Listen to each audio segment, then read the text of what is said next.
One. Hello. What up? Hello. I genuinely forgot how to do an introduction there. I might just leave that in just for a bit of banter. Could just be a twist. I'll do the intro. Hello. I'm joking. I have no idea what I'd say. Hello, welcome to the Intermission Podcast, probably, but you take it from there. Hello, ladies and gentlemen. Welcome to the Intermission Podcast, episode 4, the show where two film students talk about classic, iconic, and obscure films from times gone by. We're your hosts, Oscar W. Fitchett. Robbie Sweeter. Oh, God. I'm gonna leave some of that in so there's context there, because although part of me is also contemplating just cutting immediately to just hello, welcome to the Intermission Podcast. Oh, God. Right, Robbie. Yeah, mate. How are you? We've just great. been chatting. I usually have a bottle of water for these podcasts that I drink. I've got a cider today, so that tells you. We're recording this at 2:30, so that tells you the kind of episode it's going to be. Oh, this is going to be fun. The conversation was a one at like 8 o'clock. Yeah. Roughly. And this one is a one that's going to be featuring a cider drinking Robbie and a caffeine-induced Oscar. So yes. I think we need it for this one. Oh, yeah. Do I have anyone to mention? No, I don't. I just would like to remind everyone that Gary has still not seen The Godfather, and Lewis is continuing pestering him about it. So, God damn it! Gary. It's another thing there. Although Gary, congratulations! This is the first one you can actually watch because I know you've seen Apocalypse Now, so you can watch the whole thing. Congratulations! Woo! I'll test him. Well done, mate. I'll test him the next day after so on the Sunday. I'll immediately tell him, it's like, so Gary, what did we think? What do you reckon, mate? Oh, no, that's one quick thing I want to say. In relevance to the last week's podcast, being Godfather Part 2. Yes. Let me try and find it. Hang on. I sent it to the chat with Lewis and Gary, like I usually do. Yeah. I'm like, all right, right. So I sent it, said, get it down, you lads. And to which Lewis replied saying, shall watch later on and compliment your voice and attack all of Robbie's opinions. What? My opinions aren't that bad, usually. To which Gary went, leave our Robbie alone. Yes, Gary. Fighting the good fight. And then Lewis said, no, he will learn. And then I went, to be fair, Robbie and I... to which I said, to be fair, Robbie and I had similar viewpoints on the film. And then the conversation ended there. Brilliant. We did have similar viewpoints on Godfather 2. No, we did, really, yeah. I think we both had the same praises and we both had the same negatives with it. Yeah, apart from me thinking it's better than the first. Because you still prefer the first one. I still prefer the first one, but that's like the only difference we had. But imagine if we thought the exact same thing. There wouldn't be a podcast, Robbie. In all honesty. It'd be boring. I reckon we'll have different views on this one. I'm incredibly Definitely curious. This week. I think we will. And this week, we are talking about the 1979 war film Apocalypse Now, directed by Francis Ford Coppola, written by Francis Ford Coppola and John Milius. It's based on the novel Heart of Darkness by Joseph Conrad, and the film stars Martin Sheen, Frederick Forrest, Albert Hall, Sam Bottoms, Larry Fishburne, Harrison Ford, Dennis Hopper, Robert Duvall, and Marlon Brando as Colonel Kurtz. The plot synopsis of the film, according to IMDb, is a U.S. Army officer serving in Vietnam is tasked with assassinating a renegade special forces colonel who sees himself as a god. Accolades that the film holds are that it has a 98% on the tomato meter and an audience score of 94%, all on Rotten Tomatoes. It has an 8.4 out of 10 on IMDb, placing it at number 53 on their top 250. It has an overall score of 4.4 out of 5 stars on Letterboxd, placing it at number 35 on their top 250. On the American Film Institute's top 100 films of all time, it places at number 30. And on BFI's Wonderful Police Siren, once again, at the exact same point. I don't get any of them until we're recording these. The Hartlepool anthem. You're pretty much right there. On BFI Sight and Sound top 100 films of all time, it places at number 14 on that list. Mm-hmm. It was nominated for a Writers Guild of America Award for Best Drama Written Directly for the Screen. It was nominated for a Grammy for Best Album of Original Score Written for a Motion Picture. What? Yep. The nominees were Carmine and Francis Ford Coppola. Both composed the score, which is interesting. It was nominated for a Directors Guild of America Award for Outstanding Directorial Achievement in Motion Pictures. It was nominated for 5 BAFTAs, including Best Soundtrack, Best Production Design, Best Editing, Best Cinematography, an Anthony Asquith Award for Film Music, Best Actor for Martin Sheen, Best Film, and it won 2 BAFTAs, including Best Supporting Actor for Robert Duvall and Best Director for Francis Ford Coppola. It was nominated for 4 Golden Globes, including Best Drama Picture, and won 3 of them, being Best Original Score, Best Supporting Actor for Robert Duvall, who was tied with Melvyn Douglas for his role in being there, and it also won Best Director for Francis Ford Coppola. It was nominated for 8 Academy Awards, including Best Film Editing, Best Art Direction, Best Adapted Screenplay, Best Director, Best Supporting Actor for Robert Duvall, Best Picture, and it won 2 Academy Awards, including Best Sound, Best Cinematography for Vittorio Storaro, and it was the winner of the Palme d'Or at the 1979 Cannes Film Festival, tied with the Tin Drum. Mm-hmm. So, this one, we're talking about the theatrical cut, specifically, the one that's roughly about 2.5 hours long. Yes. In this episode, there are 3 cuts within this. There's the Redux cut, which is about 3.5 hours, I think, which I haven't seen. And there's also the final cut, which came out last year for its 40th anniversary, which was 3 hours.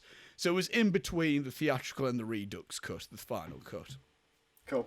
Which I managed to see last year in IMAX, which was certainly a sight. It was also accompanied by a Q&A, a recorded Q&A with Coppola, who was talking to Steven Soderbergh, which was an interesting set of things, which made me realise Francis Ford Coppola is just, for the amount of shit he's gone through, is one of the happiest men about. He's just so relaxed and chilled. He can talk about all this shit that's went on, and he's like, yeah, you know what? Yeah, brilliant. And he's just such a cheery man. I watched this film yesterday at the time I recorded this, and that's my 3rd time seeing the film, including the final cut. So this is my 2nd time seeing the theatrical, but overall, I've seen it 3 times now. And Robbie, this is your 1st time, isn't it? It is indeed. Right then. So, how about we get right into it? What is your initial overall thoughts, spoiler-free, Robbie? Okay. So, this is going to be another one, much like the first Godfather, when we talked about that I have to preface some things, right? I have 2 things to preface beforehand. 1, I didn't hate this movie, okay? Anything bad I say about it, I'll get hung up on the negatives, and I know I will, and I'll keep talking about them. I don't hate it, okay? That's the first one. The second one is, Oscar, I made a terrible mistake. What did you do? You know when we were talking about the DVD that I have of it, we were like, that'll be the theatrical cut. It isn't. Did you watch the 3.5 hour cut? I watched the Redux cut. Right? However, this is it here. Right.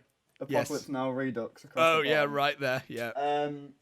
So, but I thought this will be a good section on the podcast because we'll do it in this. It'll be in my section of the spoilers discussion. We'll talk about it. I found a really good list online of the differences between the 2 cuts. Okay, yep. Which we'll go through a few of those. There's some where it's like really it's so minute that it doesn't even matter, but like the big portions that are different, I'll talk about. But I am very much in two minds about it. Okay. I feel like I'd really like to see the theatrical cut because, oh my god, this film is so long. The version I watched is so long and really, really drags. That's what I've heard. That's what I've heard. Yes. It's quite dull, but I can see where it shortens down. It'd be a great story. Mm-hmm. So I still appreciate it for that. I think the best portion of the film is the first half.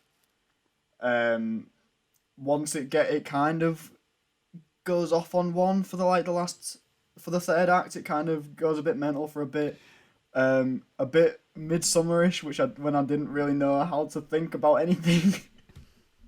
It was really weird. This is going to be so interesting because, again, I've never seen the Redux cut.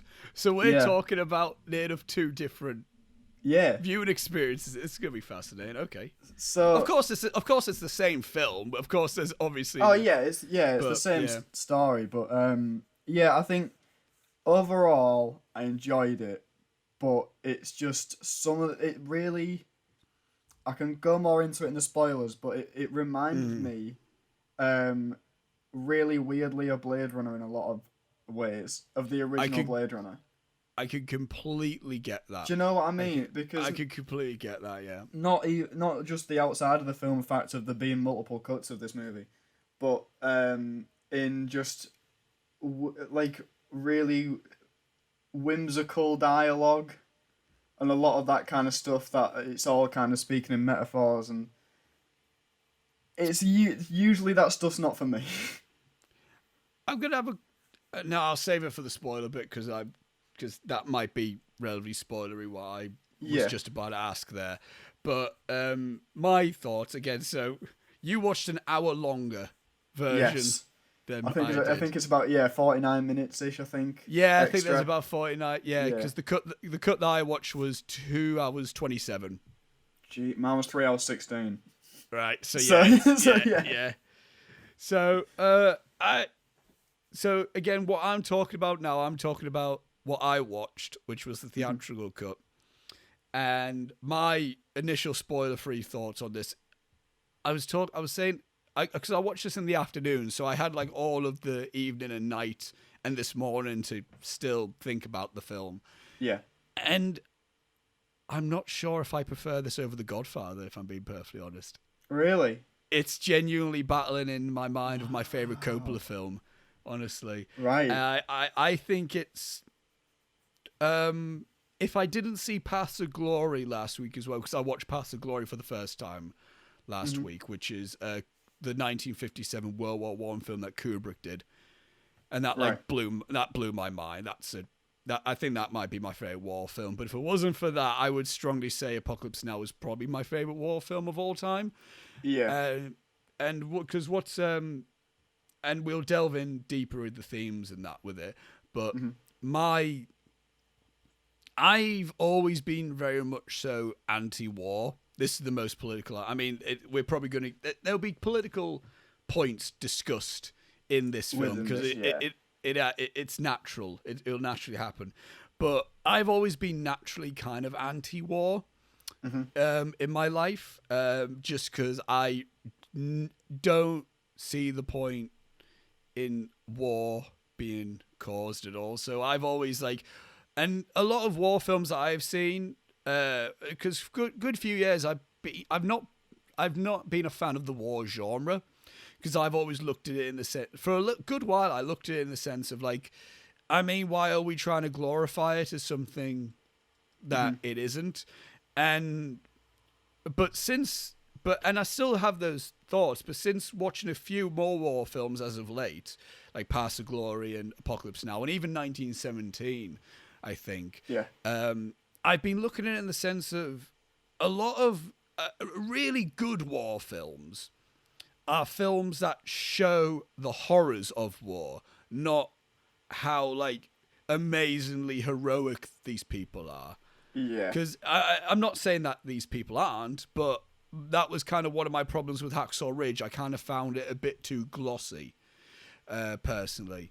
But whereas but the true appreciation that I find for war films, especially Apocalypse Now, is that it's a film that the core storyline could be taken into any genre and it could still work. Mm-hmm. I think like obviously the Heart of Darkness novel wasn't a Vietnam War film. I think it was like a swashbuckling story. It was like obviously I think it predated World War One. I'm not sure about that. I can't say for definite, but it obviously predated World War Two, I believe. So it was even so, and obviously the story works wonderfully, I think, within the war setting, and especially for the time period, being 1979, a good 4 years after the Vietnam War had finished. I think it's a film that, but again, just general basic thoughts. I think for me personally, it's one of my favorite films. I think it's incredibly,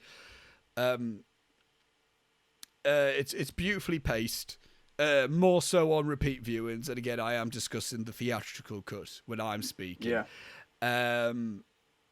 I think it gets better with time, and it gets better within multiple viewings, I personally think. So that's my general overall views on the film.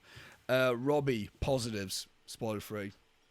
Positives, performances on the whole, mint all round. I completely understand Robert Duvall getting a lot of recognition for this. He's not in it a lot, but when he is, he was really great. He's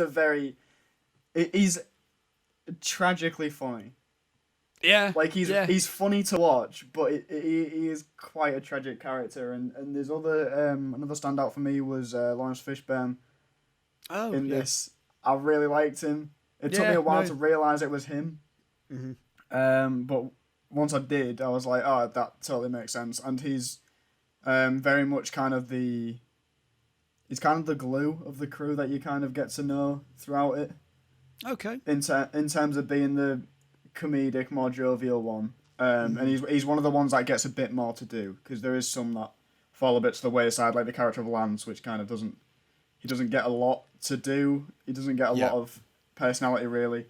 I think all of them have purpose in the film, but for different they all have enough reasons. Yeah. And I also really like Dennis Hopper. He's not in it a lot, but his character I found really entertaining. I believe this was at the height of crack cocaine, Dennis Hopper. Yeah, you can tell. That's very evident. Another positive would be the cinematography. This movie looks amazing. It's easily the best looking one that we've looked at so far. I would agree. In terms of the films that we've watched on the podcast, it's so easily the best looking one. So many just methodically placed cameras, like to make a brilliant shot. And there's obviously shots that have gone on to create 1,000 more shots. Obviously, the helicopters coming over the hill. It's been referenced millions of times. The most recent one I can think of is Rogue One. Yeah, the ride of the Valkyrie. The TIE fighters. Yeah, definitely. Yeah. And just overall, I thought it was performances on the whole were great. It looked amazing. The soundtrack was really good.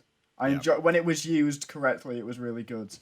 Because that's something that I noticed in the notes that I said about the differences between the two cuts. There's sometimes where they take the kind of poppy soundtrack out for a more dark sort of score, which I felt worked well for the cut that I watched. And overall, on a technical level, brilliant, just amazingly crafted film. Oh yeah, definitely. 100%. And here's a bit of a preview for when we get to the trivia section. This might be the most heftiest trivia section we're going to be discussing so far. 100%. And I've got plenty of here. But as you said there, I think I always knew of the film in the sense of I always heard that it was a nightmare to make. So many things just kept fucking up, and Coppola was borderline suicide. No, not borderline. He was suicidal making the film. Yeah. And I always knew about that before I saw the film. And when I sat down and watched the film, the first thing I said to the person I was watching it with, I went, I can totally see how it was a bitch to make. Like, I can see everything in there that was an absolute pain in the ass. But amazingly, it's pulled off incredibly. Like, it's a film pulled off really well. It's a film I could never imagine even making. Like, no, I mean, I'd say hats off to the editors. I mean, it was four different editors took them 2 years to do it, to get it together. Mental. Because he shot crazy. What was it, like 250 something hours of film? Yeah. That blows my mind. That baffles me. How anything like that could ever happen. It's insane. Definitely, yeah. I would agree that with the cinematography. I can't remember whereabouts it is on my notes, but I have said that I feel like there was certain shots, and again when we get through my notes, I can specifically pinpoint which scene it was, but I can't find it at the minute. A lot of it seems like, when I was watching it, I was like, oh, Mad Max Fury Road clearly was influenced by this. More so, like, colouring and framing of shots, I think. Like, I can see that. There's one scene that goes from very red tones to the night blue, like blues of the night. And there's a specific moment in Fury Road where it does the exact same thing, where it goes from really deep, like, more so reds to then blues, and I just the first thing I thought about was, oh, Fury Road. So and it is again, on a technical point, it has kind of like paved the way a lot for like other films to come after it. I think, like big grand scope films, I think, in the sense of where Godfather kind of paved the way for like darker character pieces. I think Apocalypse Now kind of paved the way for like grander stories to be told in a new, different way. Because grander stories got told before then, like Lawrence of Arabia or the Ten Commandments and stuff like that. But this was more of like a modern way of it. Yeah, it's definitely the first modern war film. Because you watch a war film now, and I think that could be why it hasn't stuck with me as much as I thought it would. Is the sense of war films, you watch them now, everything that's in them can be traced back to Apocalypse Now. Oh yeah, definitely. Like, there's so much of it where you're like, oh yeah, okay, I can see where war films have developed over the years from this, because it's all here. Yeah, what's crazy as well though, it's like there's not much war scenes in this film.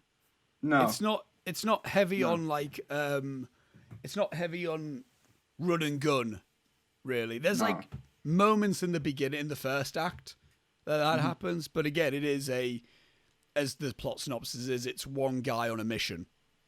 Yeah. It's not like, we need to do this for our country. It's, I've been assigned this thing to do, and it so happens to be in war, which is what I think makes it a lot more impactful, because again, it shows the effects of war.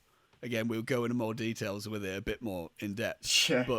But I do think it does like really like utilize its story a lot better, which is what I think a lot of war films today don't do. They don't think about making it more of a personal character story. They try to make it more of like country versus country, or like big heavy political aspects of it, which kind of disinterest me a lot within modern war films. I feel like The Hurt Locker tried to do something similar, but I'm not personally a fan of Hurt Locker. I think it's kind of dull and dreary, but, it's Best Picture winner, so what do I know? What do I know? But yeah, on my point of other just general positives, I mean, I think you said a lot of the positives that I can say that are spoiler free. I think the score works well, brilliantly. from a personal taste standpoint, I'm a fan of the songs, the music that they used, the Yeah. non-score. I'm a big fan of a lot of the music that was used in there. I love the crew. I love the crew in the Yeah. boat. Like I think that I just enjoyed their presence. I thought everyone was used in a right amount, like in each of their roles. Like, I think Dennis Hopper, there was a right amount of Dennis Hopper. Yeah. I think there was a right amount of Marlon Brando, if I'm being perfectly honest. Oh yeah. And yeah, I think everyone had their right points. I think the film, in terms of positives, I just kind of reiterate what you say, Robbie, with a lot of it. I agree with that. Any negatives? It could just be the cut that I watched, but it takes a lot of time getting to its points. Yeah. Because the points that the film is trying to put across and the themes that it's trying to explore and all that kind of thing, it takes a lot of time getting there, and there's a lot of things that appear useless. I would say, and Right. I wasn't. This is completely just personal preference, but I wasn't a fan of Martin Sheen's voiceovers, like at all. All right. His kind of his monologues that he has when he's reading the case files on. That was going to be one of my Kurtz. questions. Is the narration still present in the Redux? Yeah, it is. Yeah. Right. Okay. Yeah. So that's a thing that, because I know Blade Runner had narration that got, Yeah, it got so taken out. I wasn't sure if it was the same thing with this one. No. Okay. No. Narration sticks. Okay. Right. Yeah, Okay. but apart from that, no, not anything that I could say without spoilers. Yeah. Again, with this being my third, but if you asked me on my very first viewing, I would have said I appreciate it being really well made. I just found it a bit too slow. And that was still me seeing the theatrical cut. Yeah. That was me saying it there. On my third viewing now, and looking into it a bit more deeper, and also seeing the final cut, which I can't remember. There's only one specific scene I can remember that was that was added. Yeah. In maybe two. Again, I can't necessarily remember. But I think I really liked that just because it was a cinema experience seeing that film on the big screen. Yeah. Now on my third go, I would say that the pacing isn't an issue for me. And there's a specific reason why I think that. It's not a spoiler. I think the film not only works well as a war film, but I think it works even better as a psychedelic film. As a film that delves deep into the themes of psychedelia. And I think the pacing, the kind of like in and out pacing, I guess you can call it, because I can't even say the film's fast paced because it isn't. But the time goes quicker to me now. Yeah. Now that I'm looking at it like that as well. Because when I first looked at it, I looked at it as like, okay, a war film. Let's see what this is like. But it is. I do think it's a lot more. It has greater themes of psychedelia than it does war, I think. Yeah. And I think that's, again, and honestly, I can't think of any negatives personally. Again, that's not me saying that there isn't, but in my personal opinion, I think that this is a film that has very little, if any, flaws to me. Okay. And of course, this whole discussion's going to be hugely spoiler based now. So Yes. what I'm going to say is, I would highly recommend anyone watch this. Try to get any way to watch the film. I know the Blu-ray edition that I've got has both cuts, Redux and theatrical. Right. And I think now, since the final cut's being released, I think there is an edition where all three are on there. So, I mean, go for it. I would recommend Percy theatrical cut first and then delve into any more. But, I mean, it's whatever you want to do. I would even I do think it's better watching them in order of when they came out. So theatrical, then probably Redux, then final. Just to see, like, I mean, one day I'll give the Redux cut a go out of pure curiosity, just because of how much I love the film anyway. But yeah, what I'll say now is, if you haven't seen Apocalypse Now, leave and go watch it. Go away. And come back. We don't want you kind here. You kind who have not seen any Apocalypse Now. Right, Robbie. Spoiler-filled discussion. Let's get into it. First question I have. I know of the French plantation. Yeah. I think that's not in the theatrical at all. That's completely I not knew in it. it. That's not in it at all. I so knew that. And I'm aware of it because there's a bit of it in the final cut. Right. And even then in the final cut, I thought, God, this is slowing it down. Yes. And when I looked up reviews, people said there's more of it in the Redux cut. And I was like, wow. There's a good 20 minutes.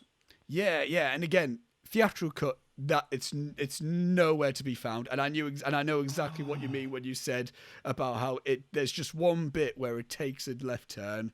Yeah. And I'm like, I know which bit you mean. And that's not in the theatrical cut at all. It was just like, why is any of this happening? Well, out of curiosity then, what happens, because this is a big spoiler to jump into, what happens after Lawrence Fishburne dies in the theatrical version? Because he gets buried with the French plantation people. Yeah, you don't see him get buried. You don't see what happens to his body. You assume that they do what happened. I forgot the guy. The guy who drove the boat when he died. Yeah, it's just left for you to assume that they did the same thing. Like they sent him off into the water. Sent him off on the water, right? Okay. Yeah, that's just what is left to what you assume happens. I think right. what then follows after Lawrence Fishburne's death is the bit when they go to I'm just trying to think about. It's the bit where they go to a place that's all. It's the bit where it's the scene where Martin Sheen goes, "Who's your commanding officer?" And then the guy's like, he goes, "On you." Yeah. I think that's the scene that follows that. Right. Okay. So so the film after Lawrence Fishburne's death, it just keeps going along the river. Right. Okay. Because it really stops. It's a big elongated. Because obviously you wouldn't have seen it, but it's a big elongated sequence discussing World War II. Yeah. There's a bit, I know, there's bits in the final cut, and as you're saying it, I'm remembering it, yeah. Yeah, it's like Martin Sheen asks the French guy when they're going to leave, or when they're going to go home, and the French guy is gets really irate with him about saying that this is his home, because of, in World War II, they lost over and over and over again. They come here, they win, this is theirs now, that sort of thing. And it's a nice scene, and the main French guy having the argument, really good performance as well. Just as a little bit part is really, really good. But yeah, that whole thing is what? Why any of this? Yeah, no, definitely. Does the buffalo is killed in the theatrical? That's in all of them. Yes. Yeah, weird. I'm not sure how much you've read up on the film, but I have some things to talk about that. Yeah, I mean, the thing that I mainly looked up afterwards, after watching it, was different interpretations of the film. Just out of interest to see how other people take it. And I saw a really interesting one that it's not the real old original twist of it's all in his head. But it's meant to be that there are all the other characters that show up are reflections of Martin Sheen's psyche and all this kind of thing. It's a kind of journey within himself to deal with everything that he's been through in the war and all that kind of thing. Right. And looking at it through that lens was quite interesting. But yeah, I'd say there was just bits where I kind of lost it, and I'll start going through my notes now. Yeah, go for it. Yeah. So, the first note that I made was this is a sick intro because it's a really cool intro. I really like it. Right. I have. I'll get into deeper opinions about that when I talk about it, but the end is one of my all-time favorite songs. Yeah. From this film, if I'm being perfectly honest, I'm not going to be I'm not going to pretend that I was well into the doors before this film. This is my favorite before even the film. Yeah, I'm not going to pretend to be that guy, but man, it is genuinely an opening that I still fucking love so much. Yeah. I think I put as we've said before, this is the best cinematography there's been in a couple of films that we've watched so far. I would agree. I put Harrison Ford in big capital letters because I didn't know he was in it. I knew exactly as soon. I remembered he was in it. I was like, I'm expecting Robbie's reaction again. Another surprise, Harrison Ford. It happens constantly. I think it's been every film so far that I've put someone's name in big capital letters. It's between Coppola and Cazale. Ford and Cazale. Yeah. Every time. And I put the one. This is just like a little note that I made about that TV director was that really cracked me up. Like it really got me. Yeah.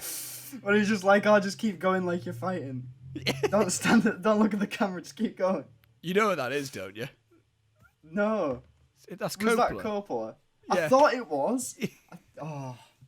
Yeah, that was great. Great little cameo. Really apparently. No, I'm gonna save it. I'm gonna save the trivia because it makes more sense. It's not massive trivia about that moment, but I'm gonna go on. Continue. Right.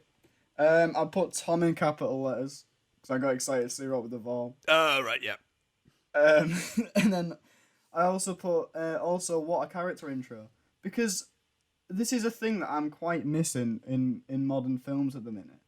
When a character's introduced and they're a big character, they just kind of show up on screen. We don't get the things anymore where like a boot steps down and then the camera slowly pans up and reveals them as they turn around and they've got sunglasses on and stuff. It doesn't happen anymore. I was thinking about that the other day because not quite like that. I recently watched Portrait of a Lady on Fire for the first time. Right. And there's a moment where I forgot her name, Heloise, I think. Not the painter woman, the other one. Her introduction is amazing. Like the way she gets introduced, and she's not introduced right away, and that made me think to myself, God, yeah, you don't get these anymore. And you're right, it doesn't happen. No, like it's just like, oh, here's a character. Yeah, He's here. There's just like a perfect example that I have is for a film that I despise with all my heart that I know you like, so leave me alone. Spider-Man Far From Home. You know that I hate it. I really don't like it. But at the beginning of that movie, Nick Fury comes out, and obviously he's a huge character in all these Marvel movies, and you'd expect him to get a big grand introduction. It's just a wide shot of a car. And he just kind of steps out of it. And I'm like, what? Why? Why would you not? Oh, I don't know. Anyway. Yeah. The next note that I made was like the first inkling that I had of what the themes of the movie was going to be. Well, it's the first time that I took note of anything anyway. I'll say that, but I was paying attention. I mean, it's Yeah. But it's the bit where, because they arrive at a site where a battle has already gone down, and that's when we get introduced to Robert Duvall. And there's all the Vietnamese citizens going around, and it's when there's the two American soldiers silhouetted in front of a fire burning behind them, and they're saying, "We're here to help you." Yeah. That was like straight away. I thought that is really cool. Like that's it's quite clear what he's going for in terms of the theme, in terms of even the political opinion of the whole thing. Kind of, you see it there straight away. Another thing with Robert Duvall, it's when he said there was a guy on the floor with his guts hanging out, and he goes like, he says something along the lines of he'd be honoured to give him his water if this guy is fighting with his guts hanging out, and then straight away, he's told that there's a famous American surfer here. And he just completely forgets about everything that he's doing. Yeah. And even starts pouring some of the water on the floor by accident because he's not paying attention to things, and completely just leaves the guy to die. I thought that was very. Again, a lot of what you're saying, I've got notes here, but I'm gonna wait because there's it's my notes are a bit of a mess. Right. Yeah. But yeah, no, But a lot of I have his stuff to say about that scene. Yeah. Yeah, a lot of his character with being really weirdly obsessed with Lance. Yeah. I liked the Charlie don't surf line. I don't know why that made me laugh, but it really did. And also when they get a flare shot into the chopper that they're in, and everyone starts freaking out. He's like, "Everyone calm down, it's just a flare." And the only person he asks if they're all right is Lance. Yeah. So Yeah. He goes like, "Lance, you all right?" And says it to no one else. Yeah. But I wrote down here as well. You can kind of tell that before he came to Vietnam, that guy was like a really, to me anyway, I took it as he was a real kind of like family man. Mm-hmm. Like he's just kind of like a weird, goofy dad. Yeah. But he's also like way lost his mind whilst he's there. Yeah, I've got it in my notes somewhere that what I love about the film is like it takes time to establish and remind us that all these guys had a life before war. Mm-hmm. And the scene that I think about is when Chef's looking for the mangoes, and it's like, oh, this is the first time we're actually like, what is like he's a sorcier or something like that. Yeah, the saucy, yeah. Yeah, so it's like, oh, it takes time to actually. So, oh, he was a chef before all this. Yeah. And yeah, and like Lance was a surfer, and Lawrence Fishburne was a kid. Clean was a kid. He's 17. He's 17. Which fun fact? Here's the thing: there, Lawrence Fishburne was 14 when production began in 1976. He lied about his age. Brilliant, of course he did. Excellent. But I'd put a lot of it down to the direction and the performances. That sometimes it's not even said, but it's just kind of the way that the character acts and the stuff that they do. You can tell about what their life might have been before, and that's really down to great direction. Yes. There's another kind of political moment happens when before they see the girls from Playboy. Oh yeah. When that whole thing happens, there's a casually racist sergeant who is ignoring Lawrence Fishburne for a while. Yeah. Before Martin Sheen comes and grabs him and beats him up or whatever, and is like, give us some fuel and that. But just like small little things like that Coppola kind of drops throughout it. You know what? I didn't even think about that. Like, because he's just ignoring him. I didn't even think about that. Yeah. Yeah, because he's talking to everyone else except Lawrence Fishburne, which caught my eye anyway. Another thing I wrote down is just the camaraderie between everyone is there. Yeah, and I think that is really something that a war film lives and dies on. Oh yeah, you need if the camaraderie isn't there between the characters, then there's no point, because I'm not going to care about any of these people. And it makes my next note hit a bit harder, which is when Lawrence Fishburne died. That death was really well done, particularly with the voice letter from his mum playing over the top of it.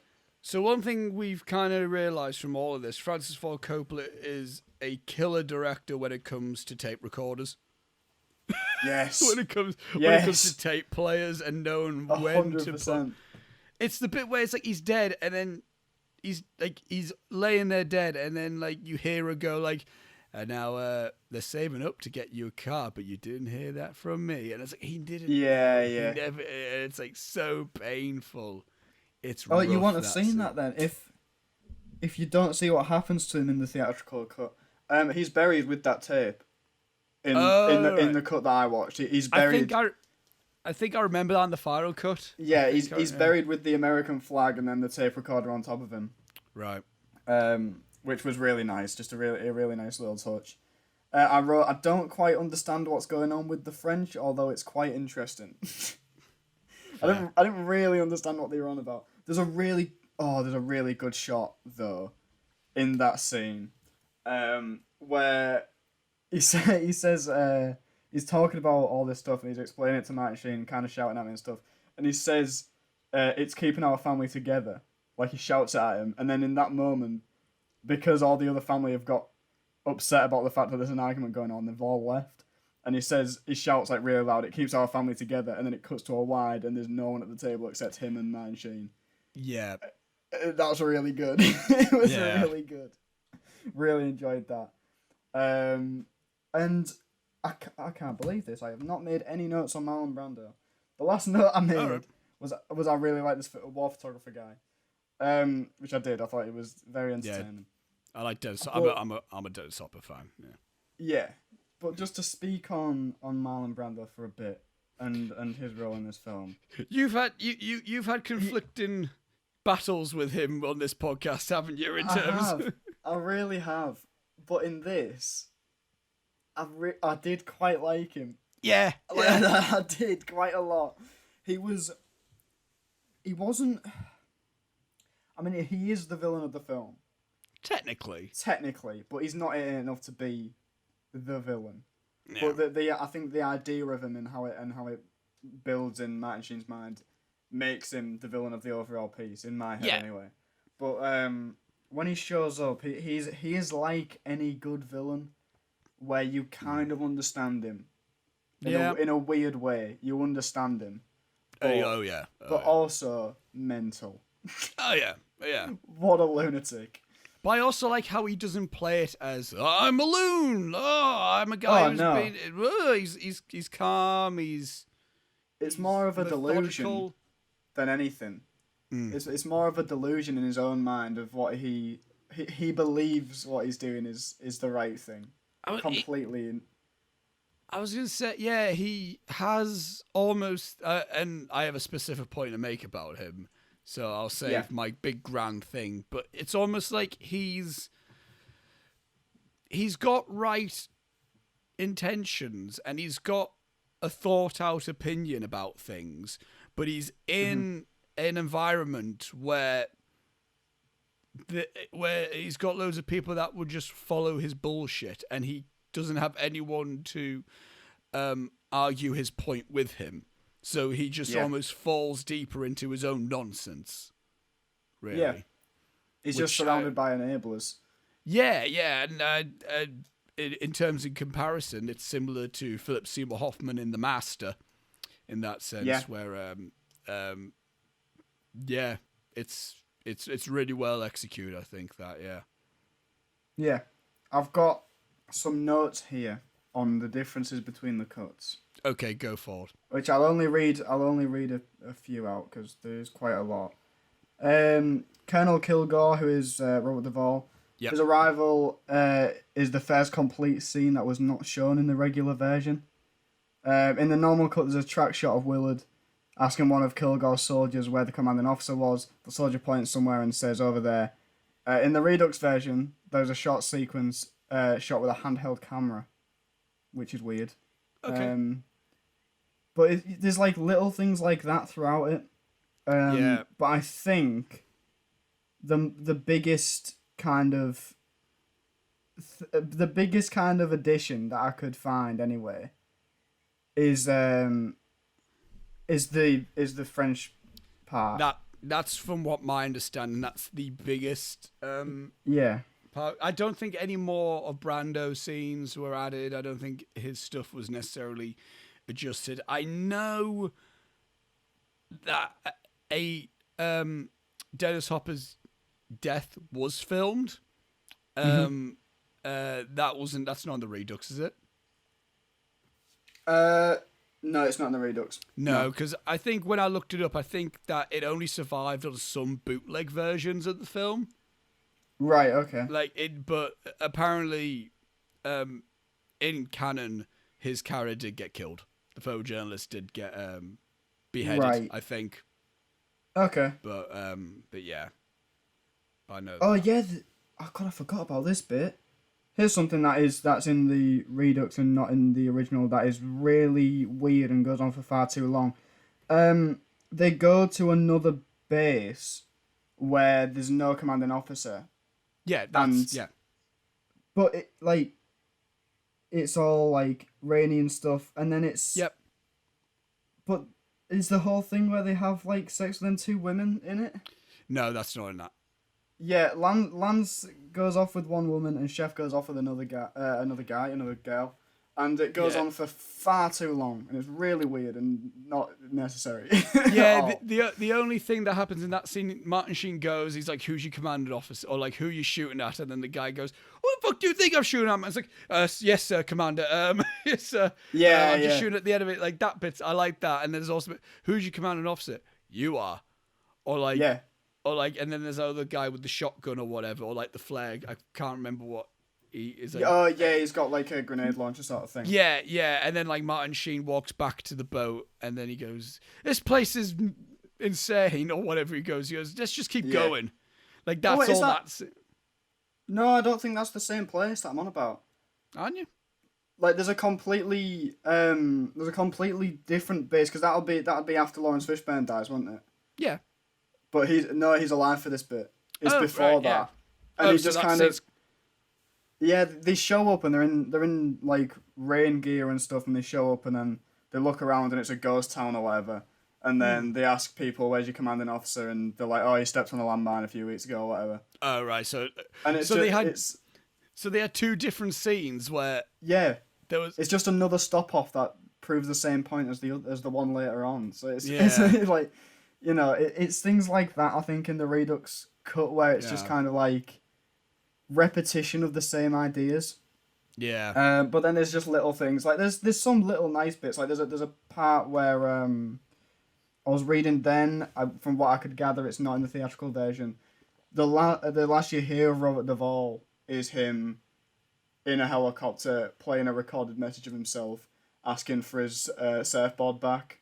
Oh, right. And you see that it's because Martin Sheen and Lance nicks it on their way out. Yeah, that's a point, because I know, because you can see when in the tiger scene when they're pegging it and they start gunning nothing. You can, in the theatrical cut, I think when Clean's firing the gun, you can see the surfboard in shot. Yeah. In the theatrical cut. So yeah, I read that up. It's just before the tiger bit. I love how like that's a thing where like Willard just nicks the board. Yeah, he nicks the surfboard off him, and he's going around saying like, "That was a really nice board and I really liked it. Can you give me it back, please?" It's really that I really enjoyed. But yeah, and I think a lot of it is a lot of Brando stuff is added at the end. Yeah. For the third act. Which I didn't notice per se. There was nothing in it where I was like, "Oh, that's clearly an added scene." It all felt relevant. It all felt like it needs to be there. I don't actually know specifically which Brando scenes were added. Yeah, I can't think of any that could be. Because if I'm being perfectly honest, a lot of Brando stuff is kind of like it's the same type of stuff, really. And I'm not sure if the final cut has any.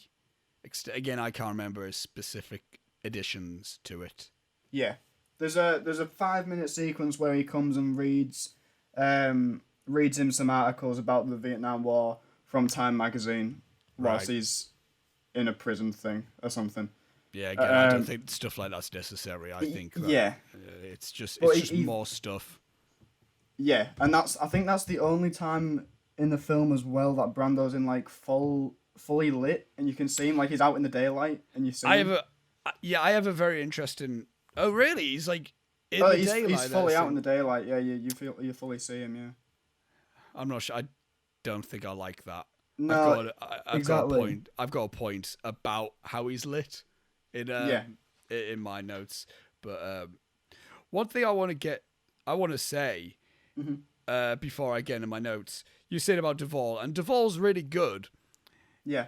I didn't think he was Oscar worthy or like anything like big award nomination worthy in this. Again, I liked him a lot in the film, and I think it helps that we've kind of seen him in other in films. The Godfather, yeah. And I noted as well, like, I think when comparing him in The Godfather and this, it truly proves that Duvall is a versatile actor and he can do any role, really. That if you want to be a quiet guy, you can do that. If you want to be loud, bigger than life, you can do that as well. But my thought was like, and again, I liked Lawrence Fishburne a lot in the film, as you said there, and I think Brando did really good for his role. I think Martin Sheen was really good. The standout in terms of actor, like performance, I mean, for me, was Frederick Forrest as Chef. I really like Chef. I think he had the most. What he gave to the scenes was like really like when and I mean we'll get to it with the Vietnamese boat scene.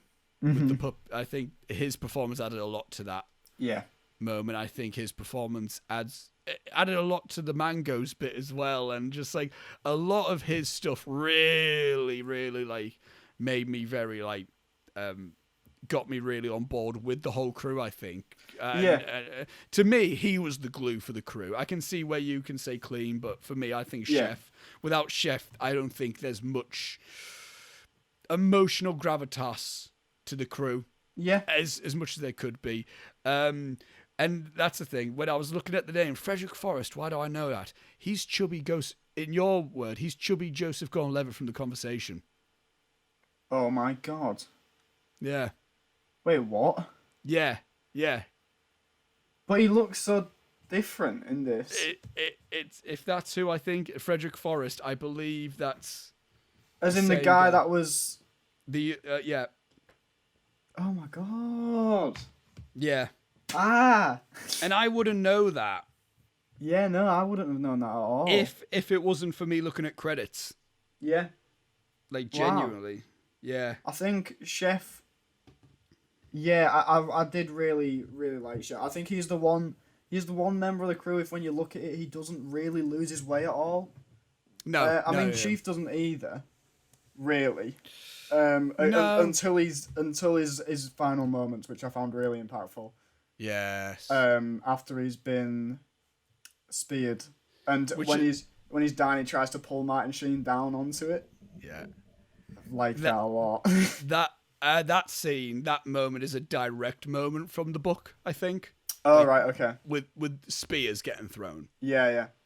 Like, which I think makes it even more, which is really cool. I think that, like, it's when he looks and he goes, like, I can't remember what he says, but when he looks and he sees that he's been speared, he almost says it like, of all the things that could kill me in the war. Yeah, spear. A spear killed me. Yeah. That's almost like kind of the thing he says without saying all of that. He says one word, I think he goes, unbelievable. He says something. He says one word that conveys that exact emotion of, like, I don't believe it. Yeah. I don't, like, that's what got me. Not a bullet, not a grenade, not a landmine, a fucking spear. Yeah. I mean, I think if you track everyone else's, though, I mean, Martin Sheen clearly loses his way a little bit. The character Willard, obviously. Lance, in the background, very much goes mental. Without you really, like, seeing much of him, because as I said before, he doesn't really get a lot to do. No. But he is quite clearly insane by the end. Like, he's a part of the whole weird cult thing with Brando at the end. Yep. And also when they're getting attacked with the bow and arrows and spears and stuff, he like breaks one of the arrows in half and put it at each side of his head. Yeah. He very much goes a bit weird. Right, I'll go through my notes because there's multiple points I can make about. The first one I put was helicopter sound played over ceiling fan. Yes. Was just brilliant. Really good. And I put overall sound is impeccable. Yeah. Like, just the overall sound design of the film is absolutely incredible in this film. And like little things like that where he's looking at the fan and you hear the of a helicopter. It's like that. I think that portrays it so well in terms. Again, I've never been to war, never will go to war. I don't know anyone who has been to war, so it's not like I can have any connections to that. But I feel like that one shot alone sums up the entire, like, just like what it's like to be a veteran not in war anymore. Yeah. Like the littlest things, you can see it happen. straight away you understand that he has some form of PTSD or post-traumatic stress or something. Yeah, You know? yeah, and I've got here the beginning is a brilliant portrayal of PTSD of war and the psychedelia of the 60s. Yeah.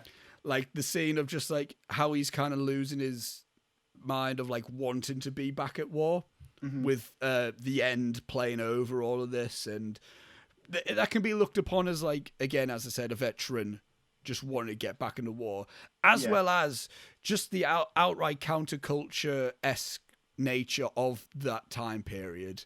And I think within that, it doesn't date it even. It almost makes it like a perfect time capsule for that. And it's almost the feeling of that scene. It portrays that exact feeling, I think. And again, I think the end, the instrumentals of that song is quite hypnotic alone. Yeah.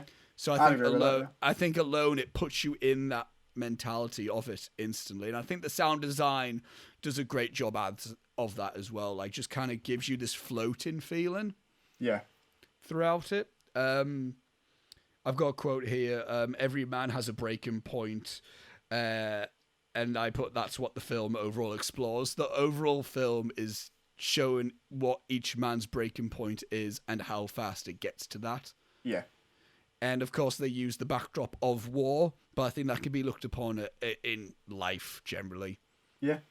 I think that could, like, no matter what you're doing, every man has a breaking point. And I've also got the little, also another quote here. It's all in that scene when he's getting briefed on it. I think that scene overall is brilliant in terms of saying things, but not like just shoving the point of the film, but just kind of like it's almost preparing you for the film, and then when you get through the film, you're now seeing all these points come back up into play. And like an ant walking on the edge of a razor, I think, is the best way to describe Martin Willard's whole arc. He's like this. He's like just this. He's always on the constant edge of like safety or just inevitable death.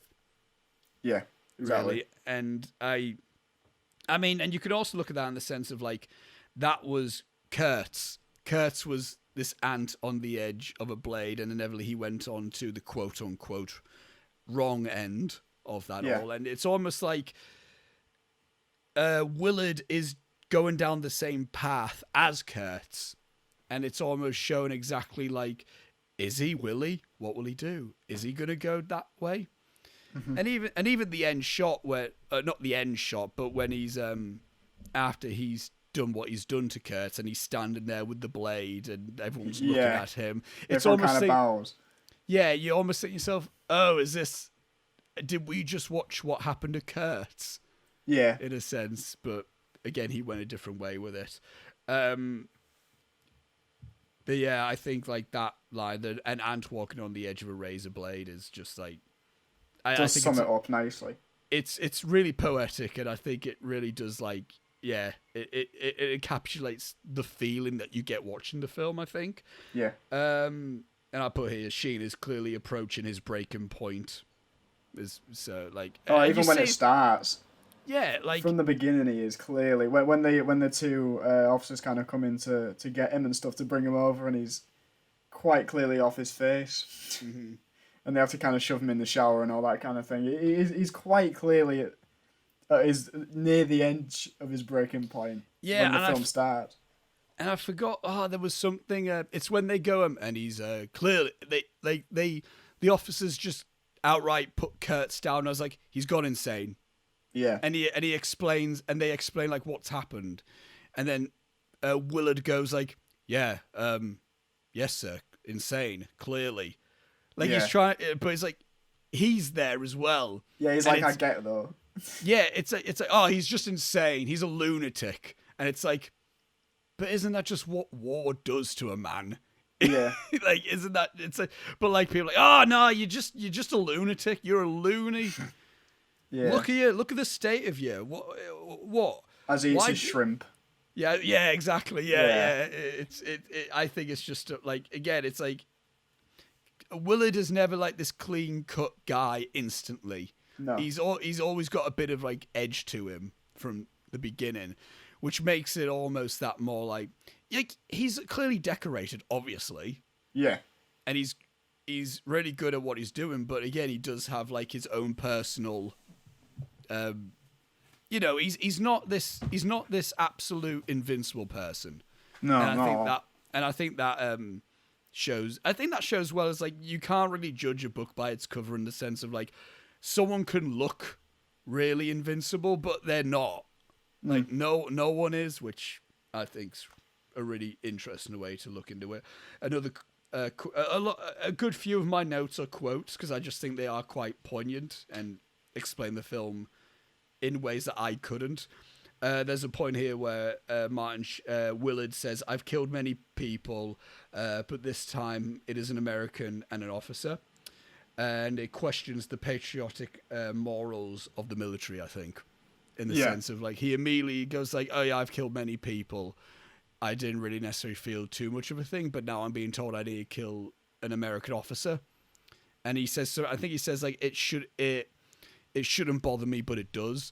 It almost like, because it's like you get told like you probably get told they're the bad guys. Just have no emotion. Yeah.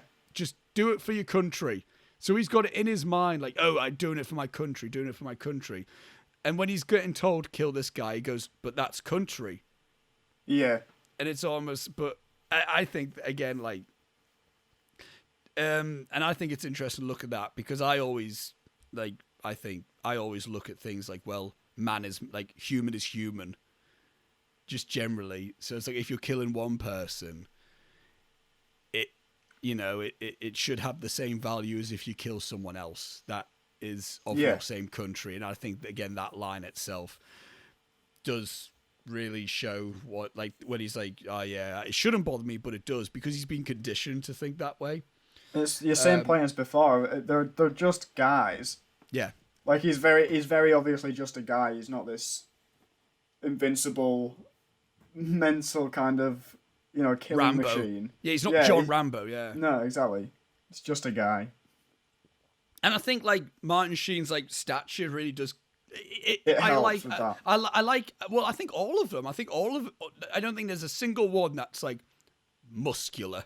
Oh no, there's no like. I mean, not John Cazale. He's always on my mind. Robert Duvall. Yes. I guess would be the most. Yeah, but he's got like a stature of like, as you said, like a dad who helps out with house jobs. Yeah, exactly. Yeah. Yeah, like that's what his stature is. Yeah. He's not walking around with pecs and abs and just like bulging muscles. He's probably he's probably lifted some weights, but he's not like looking out for his physique.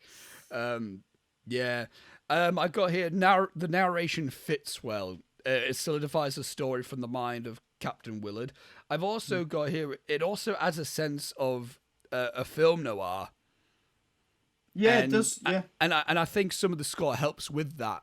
Like when the narration is going on, it kind of has this almost like a misty sax vibe to it without being a saxophone really. But it's when he's like, sat on the boat smoking his cigarette, reading files on Kurtz, and the way Martin Sheen reads the dialogue as well, it does almost feel like it's night. Yeah.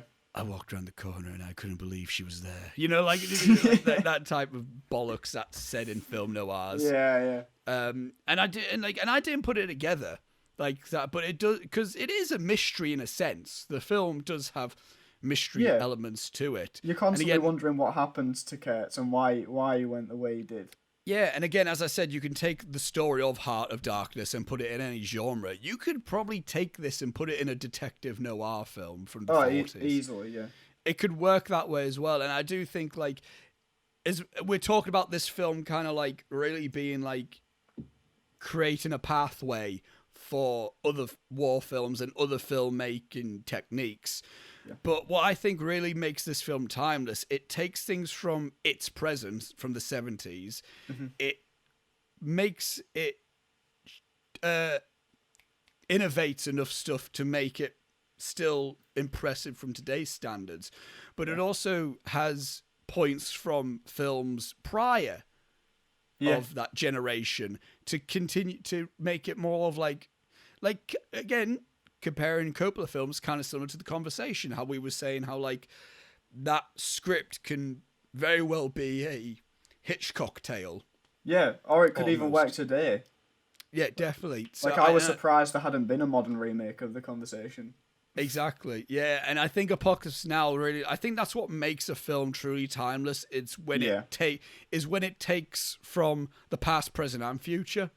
Yeah, And I think little moments like that with the narration and the bits of score kind of do give that feeling of old classics. Yeah, like 30s sort of thing. Yeah, yeah. The intro to The Crew does a good job at getting us familiar with them instantly. Like, just simply when it's like the first thing we see of Lance is he sat with a sun reflector. Yeah. And Martin Sheen just instantly says, "Oh, he was a surfer," and you can instantly understand his everything. Yeah. And he says you wouldn't have ever thought that he'd have even touched a gun. Like a firearm or something like that. Like, and when you look at him, you're like, yeah, probably not. Yeah, and then and you look at Clean as well. Just you could see like he was a kid who just always wanted to grow up as soon as he can. Yeah, and it's you could almost see because he's always about doing stuff. He always instantly claims the big gun, and he's you could tell he was always like a kid who was like if his mum was like trying to like cook something, he would be like 10 and being like, "Oh, what do you need any help? What can I get? Can I get you this?" Yeah. Like instantly you can get that without him being like, "Oh, one day when I was doing this." It's like you didn't need him to tell you anything. And to which I've realized now watching 4 Coppola films, I didn't appreciate how truly great of a writer he is. Like he is like I think of like, yeah, of course he's a really good director, but his writing is genius, I think, in terms of how he explains so much with so little. Oh yeah. Like, completely agree, yeah. He's not a flashy writer at all, but when you break it down, it really does like show a lot of substance to it, I think. Yeah. I've got here a nice Francis Ford Coppola cameo, just because I thought that was excellent. Cool. Duvall's character is the embodiment of "fuck yeah, America," which I think, like, in so many war films, that's just the characters. Yeah. And I like how he's the only one like that. And he's made to look like an idiot for it.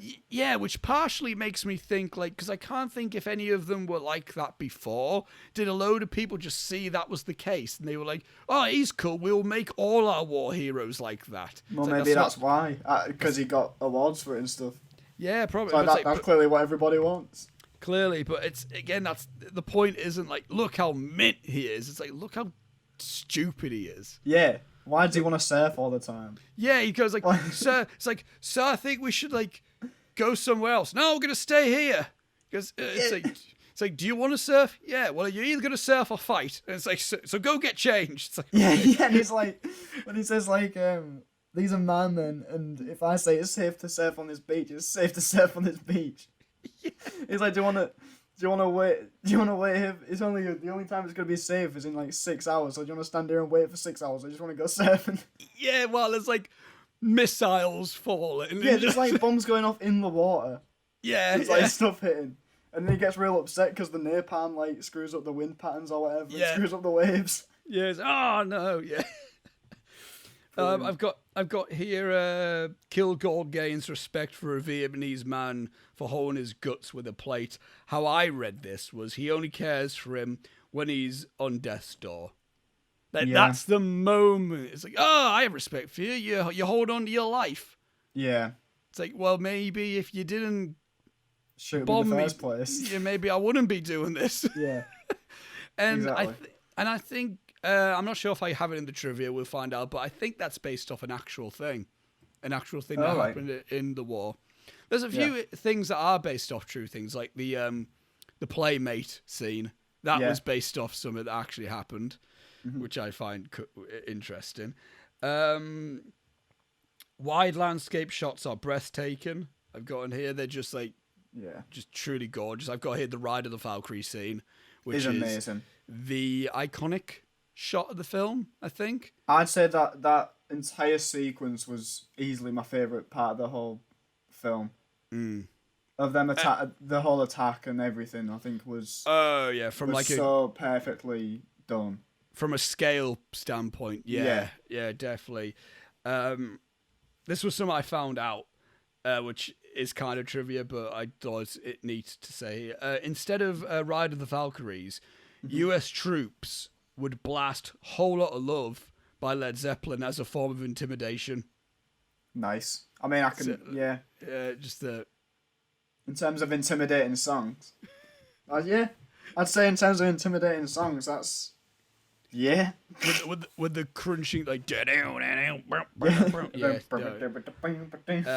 I got, in addition to that, that scene is the most played out of the film because out of context, it's the most sensational depiction of war. Yeah. I think a lot of people look at Apocalypse Now and they think, oh, the Ride of the Valkyries scene, these helicopters and the big majestic music and they're bombing the Vietnamese. Way. And it's like, but in the context of the film, it's quite like shocking, I think. Yeah, it's meant to be a bad thing. Yeah, but even before I watched the film, I knew that scene and I love the smell of napalm in the morning. I just knew those two sections. And that scene does get played out because, again, as out of context, it can just be looked at upon as like, look at how badass war is. Yeah. But again, I think like within context, it plays a lot more of like a impactful message. I think, again, as you said, really brilliant scene. I think. Yeah. Like just again I can't even imagine trying to rig that up. Oh God, no. The amount of pyrotechnics and everything, just no. And what's brilliant, I love you've seen Tropic Thunder, haven't you? Yeah. I love that, like the parody of that bit where it goes off early, which from what I understand actually happened. Yeah. Like it just went off, and apparently like early before cameras were even rolling, and apparently. From what, again, I couldn't find it anywhere, but from my memory, I remember reading up on it. Apparently, at that moment, Coppola went for a walk, and I think he said that was going to be the moment that he was going to shoot his brains out.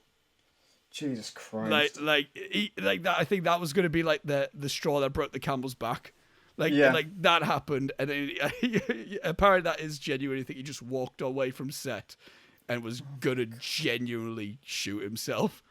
Which insane. God, and I think I also heard a thing like he was sleeping with a gun under his pillow during the production of this film. Oh my God! Because I couldn't imagine driving myself like that. Yeah, no. I would quit it. I would of course it's different. Me talking about thinking about doing a uni project or anything like that, because no uni project would bring me to suicide in any way. Yeah. But God, that it's frightening. But I mean, it was his dream project, wasn't it? This film. He'd wanted to do it for a very long time. Yeah. From what I understand, anyway. There's again trivia. It's gonna be hefty. Yeah, it's. I got here, isn't afraid to show the horrors and victims of war as much as it shows the actual act of war, which I really appreciated. Like, as much as they show the Ride of the Valkyrie scene of all the bombs getting dropped and guns getting fired, it also shows a lot of casualties of vehement, of like the instant shot of the soldier laying on the floor with his leg just pissing blood and screaming. Yeah. And of course, showing as they're walking along the wreckage, just a load of villagers laid out, just dead.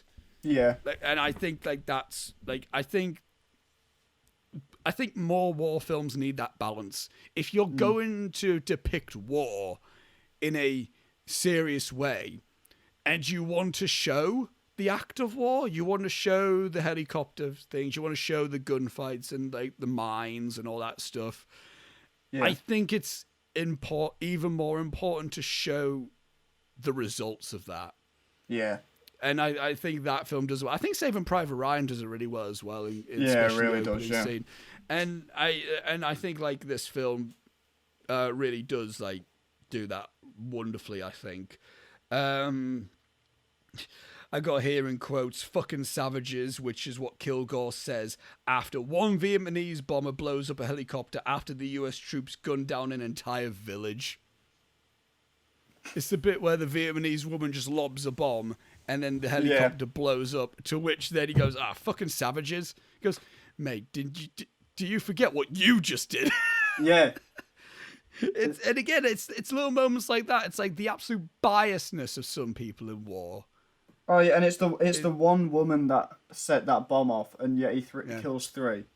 Yeah. When he gets there, he guns down 3 people, one of which I'm pretty sure was a child. I think so. As far as I can remember. Yeah, and the scary thing is that I know there's people like that who would think that. Yeah.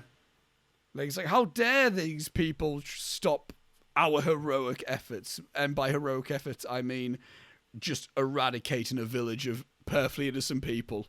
Yeah, the murder of their friends and families. Yeah, it's mental, I think.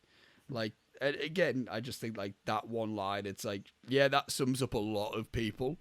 Yeah. Just like that one moment.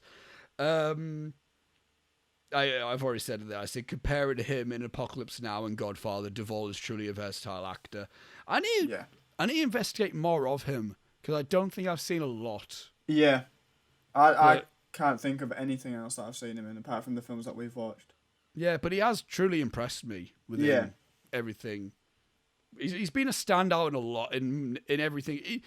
Even the small bit he was in the conversation, I liked him in. Again, very small, but again, he played that really well. The film takes the time. Yeah, I already said that about. It takes time to remind that the crew had lives before the war. I love them looking for mangoes. I don't know why. It was just such like a kind of a calm scene. Yeah. Right after an absolute hell of a moment, and then like how Chef's like, "It's a fucking tiger," and he's just like cursing out the tiger. He really freaks out in that moment. When he gets back to the boat as well. Yeah. He's fully just freaking out. Yeah. Which you would be, because you were just attacked by a tiger. I can't. It's almost a combination of like he was scared of the tiger, and he's almost embarrassed that that's what it was. Yeah, yeah. And it's like, God damn it! It wasn't even like a random Vietnam War guy or anything. It wasn't even like I got shot at. It was a tiger jumped at me. But I didn't even get that it was a tiger until he kept saying tiger, because that shot is so quick. It looked like a big dog. I was like, what? What's going on? Was he just attacked by a werewolf? I thought we were having a From Dusk Till Dawn situation. I got really confused. Yeah, oh god. And that's the moment where I put there is like the crew has great camaraderie and it all feels like a group of friends. Like not even necessarily, just like a real group of friends. I really like enjoyed that. Yeah. Another quote I've got, never get out the boat unless you go all the way. I took that as boat meaning military and all the way being the breaking point. Right.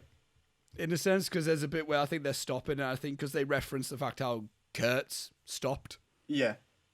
And then that's it. It almost shows like, never get out the boat, just keep going. Almost in the sense like, don't question anything, just keep your eyes in front, just keep going.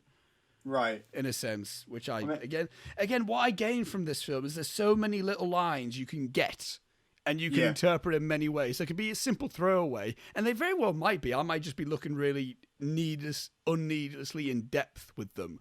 Yeah. But like, I think like, as a writer myself, you do really stress over dialogue. Yeah. And every word has to be exactly right for you. Mm-hmm. And so I just like looking at things like that. Like, there has to be a reason why that was said. Yeah. So that's how I like look into it, really. I mean, the way I took that was more of a don't get off the boat until you're going, unless you're going all the way, was more of a don't get off the boat unless you know you're not going to get back on it again. I took it as death. Which you can look at, which that is another way to look into it. Yeah, and then them saying about Kurtz being that he's gone so far. And there's even a voiceover later on from Sheen when he says about how it seems like he's just begging him to kill him. Yep. Without saying it. Yeah. That's why it made me think more of it as a he's gone this far but didn't go the extra mile to die. He just stopped. Mm-hmm. Yeah. Oh yeah, definitely. Yeah, that's how I saw it. I've got the title Apocalypse Now, which was not what the title of the book was called. It was Heart of Darkness. But I look at that Apocalypse Now. It almost immediately expresses that war is closer to the end of the world or civilization than it is to hope of a better country or world. Yeah. Like, that title instantly, when you hear Apocalypse Now, I remember before I even thought it was a war film, I thought, oh, is this like a post-apocalyptic film? Yeah. Or a disaster film, which, in theory, war is a disaster. Yeah, And technically, yeah. With I mean, simply calling it Apocalypse Now as in the apocalypse is right now. Yeah. That's what war is. To a lot of people, it's the end for them. Yeah. And the end, the song that is prominently played in the film, The End by The Doors, which I just, yeah. Because again, I never like the thought of like when war films are made and it's like, and then everything was better after it. It's like, no, it fucking wasn't. It really wasn't. Yeah. Pearl Harbor. God, fuck. Right, side note, just seriously, fuck Pearl Harbor. That film is honestly, I hate it so much. Did you hear that, Sam Burt? It's a Michael Bay film and it's not good. I don't even think he's praised. I don't even think I've heard him say it's good. No, it probably wasn't. I just wanted to say because it's Michael Bay. Yeah, but seriously, just honestly, fuck that film. Yeah. I strongly dislike that one. Yeah. I've got the Vietnamese boat scene nearly brought me to tears. Yeah. Genuinely. Like, it's the bit where Chief's going like, look at the boat. And Chef's like, there's nothing here. It's rice. It's fucking mangoes. Do you want a mango? Just like throwing. Have you noticed as well? There's no oranges. There was no oranges present. There was no oranges. So, I mean, it clearly didn't help, but you know. The film was quite orange generally. Yeah, so, true. Yeah. That could be seen as it. Was there an orange in the conversation? No. Oh. I don't think I'd like it to be a thing throughout all his films, and not just The Godfather, just an orange shows up. It's like, Not an orange. But it's the bit where Chief goes, check the tin. She was sitting on it, and then like immediately just trigger happy, just gets gunned down. Yeah. And then like Chef's like, do you know what she was running for? A fucking puppy. Yeah. And it's like, I remember the first time seeing that scene, I just felt myself, fuck's sake, these were just people just wanting to. They were just getting on with their day. And then an American military boat were like, right, pull over. Yeah. And they were scared. It's like, they're going to kill the puppy. And then the dog stays around for a while. Yeah. Weirdly. But he loses it. Yeah, Lance takes him. Yeah. I can't remember how he ends up losing the dog. Was it during when Clean died? Or did they find the dog? No, they found the dog, I think. It was whilst Clean was dying, because afterwards, when everyone else is going up, after seeing what's up, seeing if Clean's okay and everything, he's saying like, "Oh, we need to go back. We lost the dog," and all that kind of thing. Right. Yeah. But yeah, that scene. It's just again another way to show like there's no good or bad in war. No. Yeah, they're foreign, but you're in their country. You're the ones with firearms. Yeah. Who's the bad person here? Yeah. And even the bit where Martin Sheen just shoots the woman. Like Chief's like, she's not dead. We have to take. He goes, it's like, I told you not to stop anyway. Yeah. It shows like, even though Martin Sheen is like, well, he's good in this. He has the good point in the sense of like, just leave them alone. Just keep going. Like, it's like, it's protocol. It's like, you wouldn't even be in this area if it wasn't for me. Just keep going. But then Martin Sheen is like, well, I may as well kill her because it's just going to waste more time if we take her to another land. Exactly. So I think Lawrence Fishburne's reaction in that moment is really good as well. Mm. His face when that trigger is pulled is really good. Like that's an excellent reaction shot there. Yep. Yeah, just that again. That scene, it's just It's almost like I didn't sign up for this aspect of it kind of face. Yep. Which would go with what you were saying earlier about him being a kid that just wanted to grow up really quickly. And now that he's got there, he's kind of having second thoughts about it the more he sees of what actually happens. Yeah, because he's like, oh, is this what this is? Yeah, exactly, yeah. Which, yeah. I've also got here, Clean's death with his mother's tape player is a gut punch. It's devastating. We talked about it earlier, and it's just, again, yeah, the beautiful piece of sound design there of having the tape, because they could have very well have just cut the tape player, like have it say, I got shot down, but to keep it going just adds much more weight to that scene. To that death, Yeah, definitely. I already said it there, how the cinematography and colouring is just impeccable. Yeah. You can see Lance progressively falling deeper into a hypnotic state, or even his breaking point. Yeah. I don't know when exactly it happens. Neither do I. But it's that's another funny bit. I just like how he's like looking at like the flares and that. He's like, whoa, and then, Chef's like, hey, Lance, what's up? He goes, you know the last tub of acid? I dropped it. He goes, you took a whole tub of acid? Yeah, far out. It's the bit as well when he's like, it's just before all the, I'm sure it's just before the spears and all that kind of thing, maybe. But when he's like, he lights off a couple of the flares. Yeah. He's like going like, oh, purple haze, man, and all this. It's like, what is happening to this guy? When did this happen? I think if you pinpoint it, I think you can pinpoint it like during the whole when they see Kilgore, when they go to see Kilgore. Because because from the looks of things, that's like Lance's first exposure of that. Because again, his introduction is said to be like, oh, and if you looked at him, you would never have thought he fired a gun. So he could have just been very well on this patrol ship for a while, and then that's his first exposure of it. So, because I think after that, that's when he is slowly becoming more unhinged. Yeah, until the end when Martin Sheen took him back to the boat, I was kind of like, yeah, what is that guy gonna do now? He's completely broken.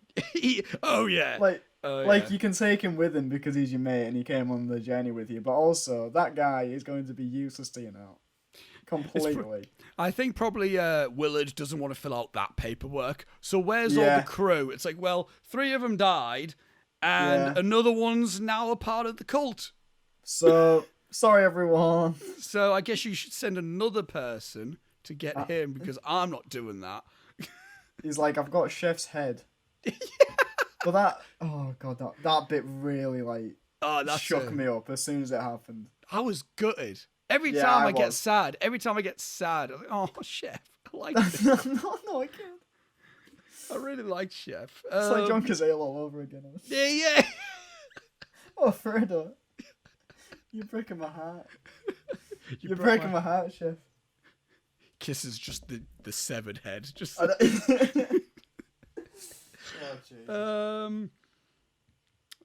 am I? Hey, the use of overlaying footage during the editing really conveys the psychedelia. Yeah, I think.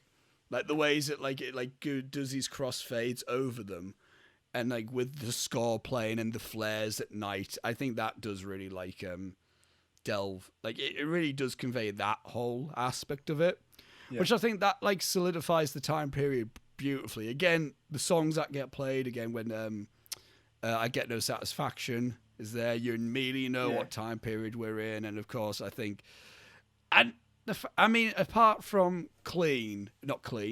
Lance, who is high, like he outright says he drops acid.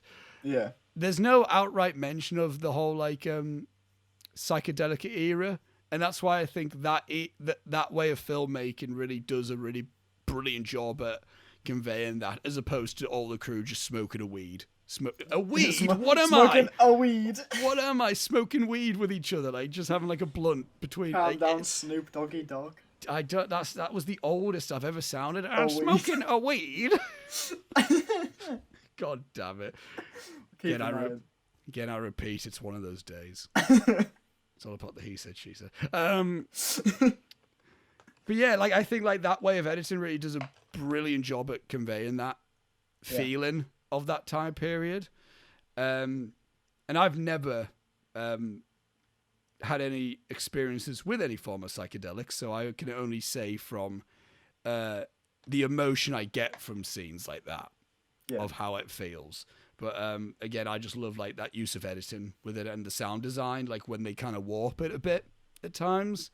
Like when they warp, I think it's like when they warp gunfire and the helicopter sounds. Yeah. I think that like that does a really good job. Again, kind of like puts you in the mindset of Willard in this really dazed and like kind of like confused. I was trying not to. Been dazed and confused for so long, it's not true. I can't remember the rest of the lyrics. That'll be a film I want to get to at some point. Definitely. But I think that's like I think that's what really creates the film's identity, is that almost dreamlike state throughout the film, I think, and which what I think makes it a lot more of a rewatchable film. It doesn't make it kind of puts you in a drift in emotion, I think, which makes it a bit more inviting, although it is a grim story. Yeah. Set design of Kurtz's place is incredible. Yeah, it's really well done. As soon as they show up, I'm just like in awe. No. I had Siri go on to me there, just by the way. God, it's like the severed heads on spikes and things, and I love that bit as well, where Dennis Hopper's like, yeah, I mean, you can go a bit far sometimes. Yeah, and he's like, but he'd be the first to admit it, you know? It's like, what? Yeah, it's like, no, there's like dudes' heads all over the place. What do you mean? And I like how it takes to that point as well. Yeah. That he has to clarify. It's like, oh no, so he'll be the first to say that he goes a bit far sometimes. Right? Yeah, it's so like, what the fuck? Like, but I think, like, I mean, the film was nominated for art direction, I think, purely for that location alone. Definitely. I think that's, like, it. Just, again, I can't, like, we had to do a set for an art studio for our uni project in a room, in a classroom. I couldn't I mean, of course, there's professionals, and we were just, like, a crew of 6. So, I mean, it's a bit different. We just stuck bin bags on the window. Yeah. Which in theory we didn't need to do at all. No. But again, I can't even like really like. I can only imagine the amount of work that went into that set. Like that's like just again brilliant. It's another one of them things that just baffles me. Yes. With the production of this film. Oh yeah, right. This one's a bit not a lengthy point, but this one is a big point that I have to make about just the overall Kurtz thing. Yeah. And what I realised, what I took away from it, the way Dennis Hopper talks about Kurtz is the way a devout Christian talks about God, or a cult member talks about a cult leader, or a patriot talks about their country. And I think this section of the film is a commentary on leadership and being a follower and how that can be abused. Yeah. Which plays into the soldier aspect of him setting it at war, and yeah, I think like overall, I think you can take any point, and you can find anything. And again, I'm not comparing God to Charles Manson. I'm not at all. Brilliant. But I'm not at all. But I'm saying like any form of leadership, you're gonna have the people that agree with that leadership and people that strongly disagree with it. Yeah. And I think like the way that they look at that in the sense of Kurtz having this hierarchy power of himself and the way Dennis Hopper is talking about him like this prophet. Yeah. And it's like people can be like, what a lunatic, but you need to almost listen to why he's thinking like that. I think in the same way how someone who is very, very passionate about their religion discusses their religion, you need to almost listen to it in a sense. And again, because as humans, you're not born as a lunatic, quote unquote. So, and people's opinions aren't a product of, oh, you're just a nutter. It's like, well, how did they get to that opinion? Yeah. Like and I think that's what really like this section of the film really makes at least me think about that, because I've never ever been one to like really. I've always been middleman in a lot of things. I'm Switzerland embodied as a person. In a like, and I listen to people. I have my own opinions and views on people, but someone who is incredibly liberal, I can listen to their political views and understand where they come from. And someone who's incredibly conservative, I can listen to their opinions and understand where they come from. And I think that's what because again, Chef's like, this fucking guy is insane. And Willard is almost like, no, I just want to talk to him. I think, again, it's the point of the film, more so this section of the film, is to be more so listen to why people think away. Or what drew them to follow this person. Because again, Dennis Hopper was never he wasn't always there. He's a war photographer. Yeah, he was there to take photos of whatever was going on. But something that Kurtz has said drew him to him. And again, I guess it is it's the same thing about what drew someone to Charles Manson. Or what drew someone to join the army, or what drew someone to join a religion, I think. And it's perspective. I'm not saying that. I'm not comparing any of them in the sense I think they're all the same. I'm saying they're each different, but the followers and leaders are all there's a system to every single one of them, I think. Yeah. About where they get to that. And I think that the film really does place that in a very interesting way. The quote, the lines, "Are you an assassin? I'm a soldier. You're neither. You're an errand boy sent by a grocery clerk to collect a bill." I loved so much. Yeah, it's good. I absolutely fucking loved that brilliantly. Because when he said, like, "Are you an assassin?" and he goes, "I'm a soldier," I was expecting him to go, that's the same thing. Yeah, so was I. Straight away.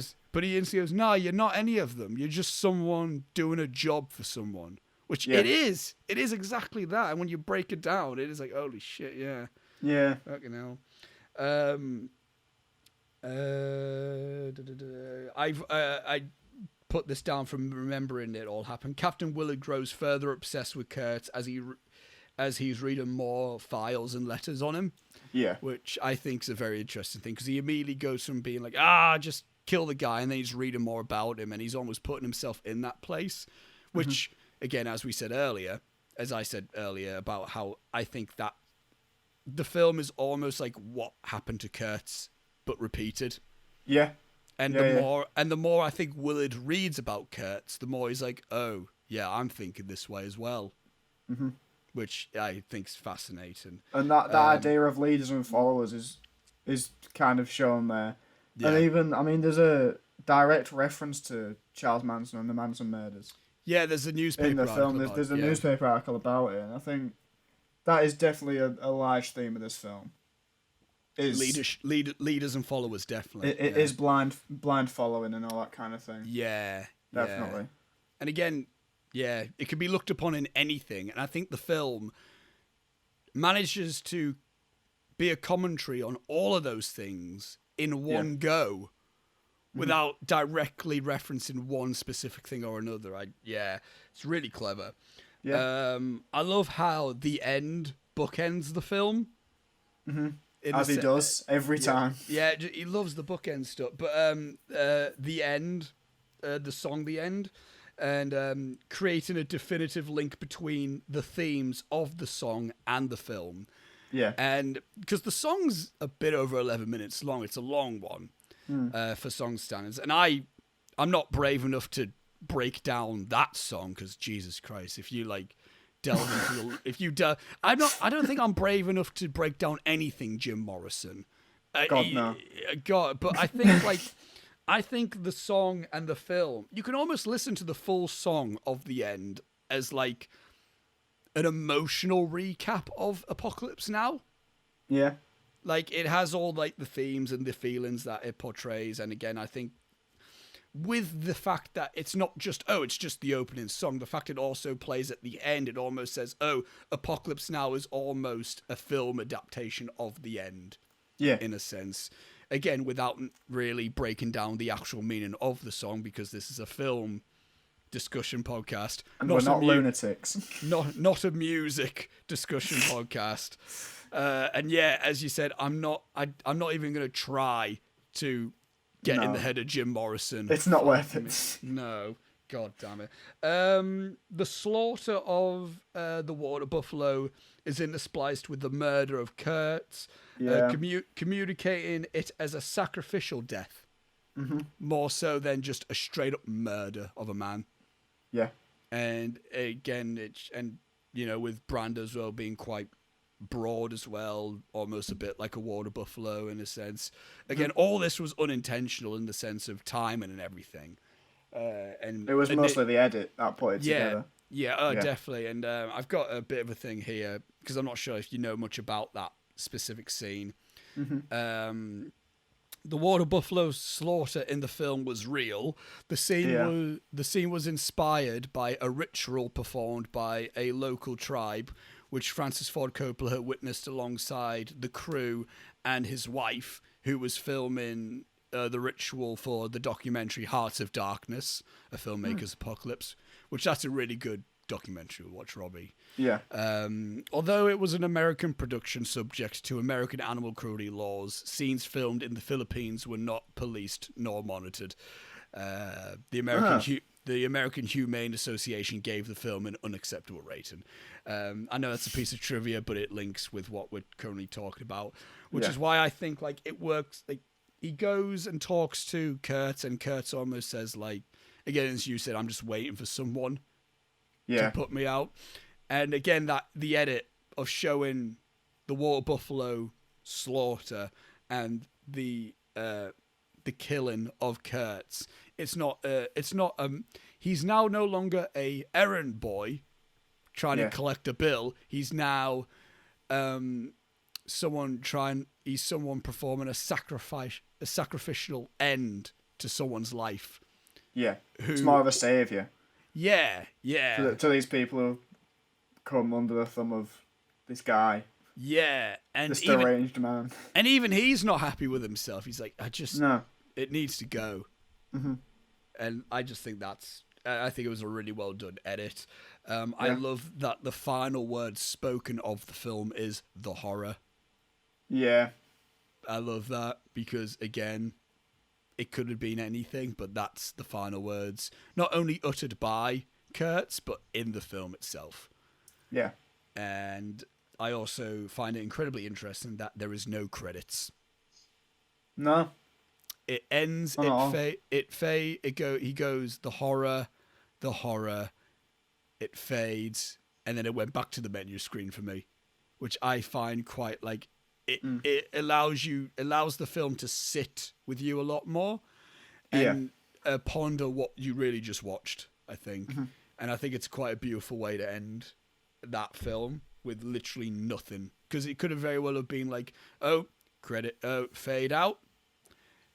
Now play Rolling Stones with the credits, or something like that. You know what I mean? Or like that's now something. Play a piece of score with the credits, like it, because it almost like because with credits it almost pops, and then you're seeing like directed by, written by. Oh yeah, it's fictional. Oh yeah, I'm now back in reality. Okay then, but almost the fade into nothing almost makes you go, shit, this was real. Yeah.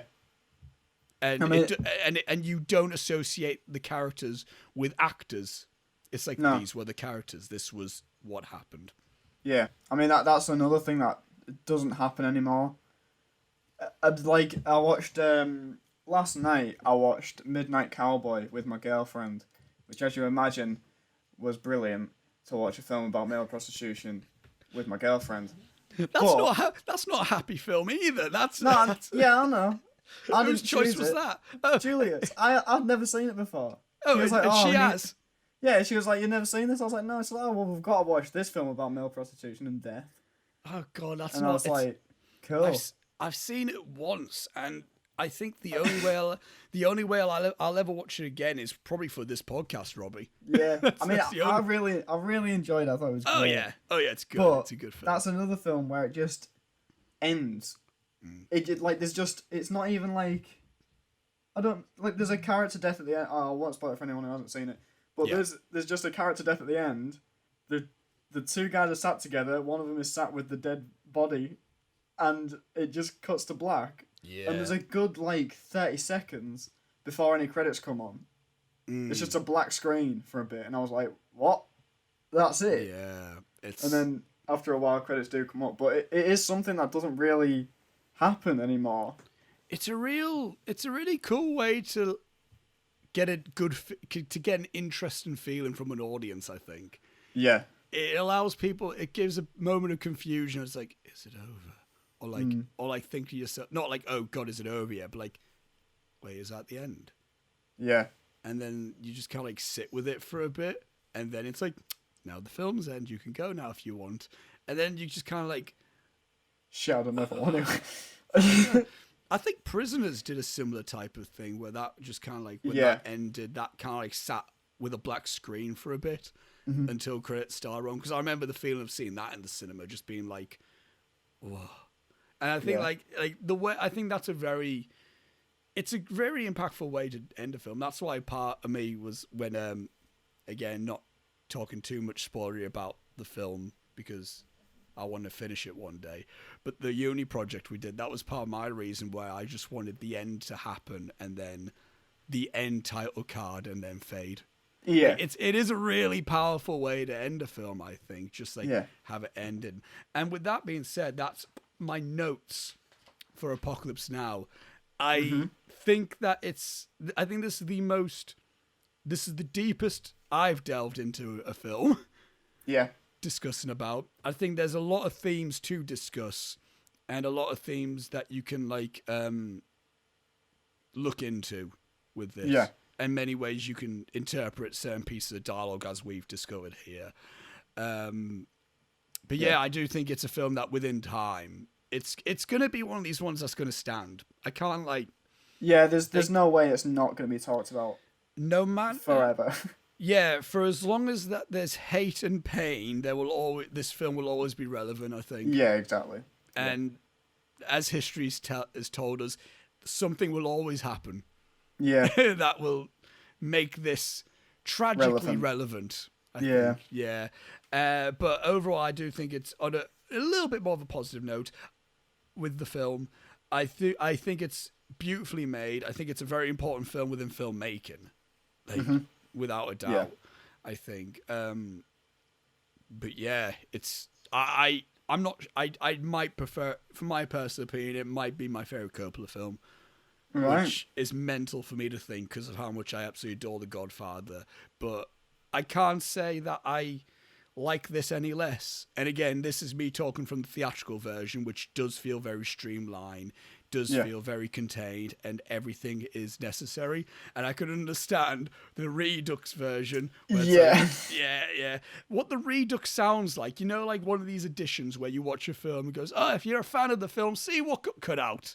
Yeah. That's, yeah. I think, I mean, if we do final thoughts from me, would be, it's a film that, if you are a fan of films, you need to see it. It's a film that you can interpret in many ways. As you were saying, it's got so many different interpretations that you can take from it. So many themes explored. I feel like I need to watch it again because my personal thoughts after seeing it for the first time is I don't think it quite connected with me in the way that it should have done, and I think that was because I was distracted by the longer version of it that I was watching. Yes. So if for a first time viewer, definitely watch the theatrical cut. Don't be Robbie, is what I'd say. Don't be me. That's what I always say. Because Adam messaged me yesterday about it. He was like, "Oh, what? I don't know which one I should watch. I mean, get a theatrical cut," and he ordered the final cut first. I was like, I mean, that's fair. It's 3 hours. It's not as MC clean. Yeah, don't believe it. But but I know the final cut was my mum's first time watching the film because she went to see it with me in the cinema, and she said she really liked it. There was points that slowed down for her, but she really liked. And I thought, and in my mind, I'm like, I know exactly which piece she means, and I do honestly think it's like the film again. There could be a very strong thesis piece of comparing this to Fury Road. I think the theatrical cut. Yeah, I'd say so. In the way of like, especially with how Tom Hardy plays Max, is kind of very much so like Willard, in a sense. But yeah, that's something that I'm not going to do because I don't want to do that. But anyway, with that being said, let's move on to some fun trivia, Robbie. And by fun trivia, I mean for the love of God trivia. You are going to be horrified by the stories this film has. Oh yeah. Jesus Christ. This trivia is going to be a series of events that I'm surprised Coppola didn't commit suicide. Yeah. that's going to be a lot. Because it's that awful. I've looked into a little bit of it before the podcast, and Jesus. Yep. It's not great, is it? This one's related to... this is the opening. In relation to the opening. An earlier scene where Captain Willard is alone in his hotel room was completely unscripted. Martin Sheen told the camera crew to just let the cameras roll. Sheen was really drunk. He punched the mirror, which was real glass, cutting his thumb. Sheen also began sobbing and tried to attack director Francis Ford Coppola. The crew was so disturbed by that they wanted to stop shooting, but Sheen wanted to keep the cameras going. At the time, he was fighting a drinking problem and his own issues. He got so caught up in the scene and his own inner struggles that he hit the mirror. He believed that continuing the scene would help him face his problems. This was revealed later in a conversation with Coppola and Sheen and has been shown in the Redux version. Yes. I think that's really... I found that out through the Q&A from the final cut that Coppola said about it. I think that's really interesting, the fact how, like... Obviously, we all hear about Coppola's just hell throughout the film, but Sheen, man, yeah. Yeah, I mean, Martin Sheen was... he was brought onto the film later on. It originally wasn't him in the role. I've got many of trivia about that. And he was dealing with his own alcoholism at the time. So he was just as fucked up when they were filming it as Coppola was. The 70s era, man, it's full of filmmakers and actors that, like, by the 80s, a load of them were just like, fucking hell, my life, what's it been? Yeah, exactly, That's why 70s Scorsese is a lot more mental than 80s Scorsese. Yeah. More than a year had passed between the filming of Willard and Chef searching the jungle for mangoes and encountering a tiger and the immediately following shots of Chef clambering back on the boat, ripping off his shirt and screaming. What? Yeah, more than a year had passed. What? Yeah. I know this stuff about a break in filming and Brando causing problems. We'll get to that. That's fascinating stuff. But yeah, imagine that. Right, a year has passed. We need to film the end of this scene. Yeah. Oh, what, that scene that we were filming? Oh, cool. Yeah, sick. We'll just pick up straight on. That's yeah. Cheers. What? The canteen scene with Lieutenant Colonel Kilgore and the wounded Viet Cong is based on an actual wounded Viet Cong fighter who fought while keeping his entrails strapped into his belly in an enamelled cooking pot. The incident was documented by the photojournalist Philip Jones Griffiths. The real-life US soldier was quoted as saying, "Any soldier who can fight for 3 days with his insides out can drink from my canteen anytime."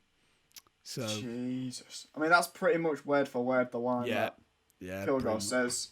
Yeah. But I find stuff like that mental. That is crazy. Francis Ford Coppola invested $7 million of his own money in the film after it went severely over budget. He eventually had to mortgage his house and Napa Valley winery to finish the film. Francis. Oh, no. And here's me thinking, me putting my own money into buying an easel was There's me thinking transferring you 13 quid for the budget was bad. Yeah. Like, what's going on? Let me just mortgage me house and me winery and also dish out $7 million so I can finish this fucking film. It took Francis Ford Coppola nearly 3 years to edit the footage.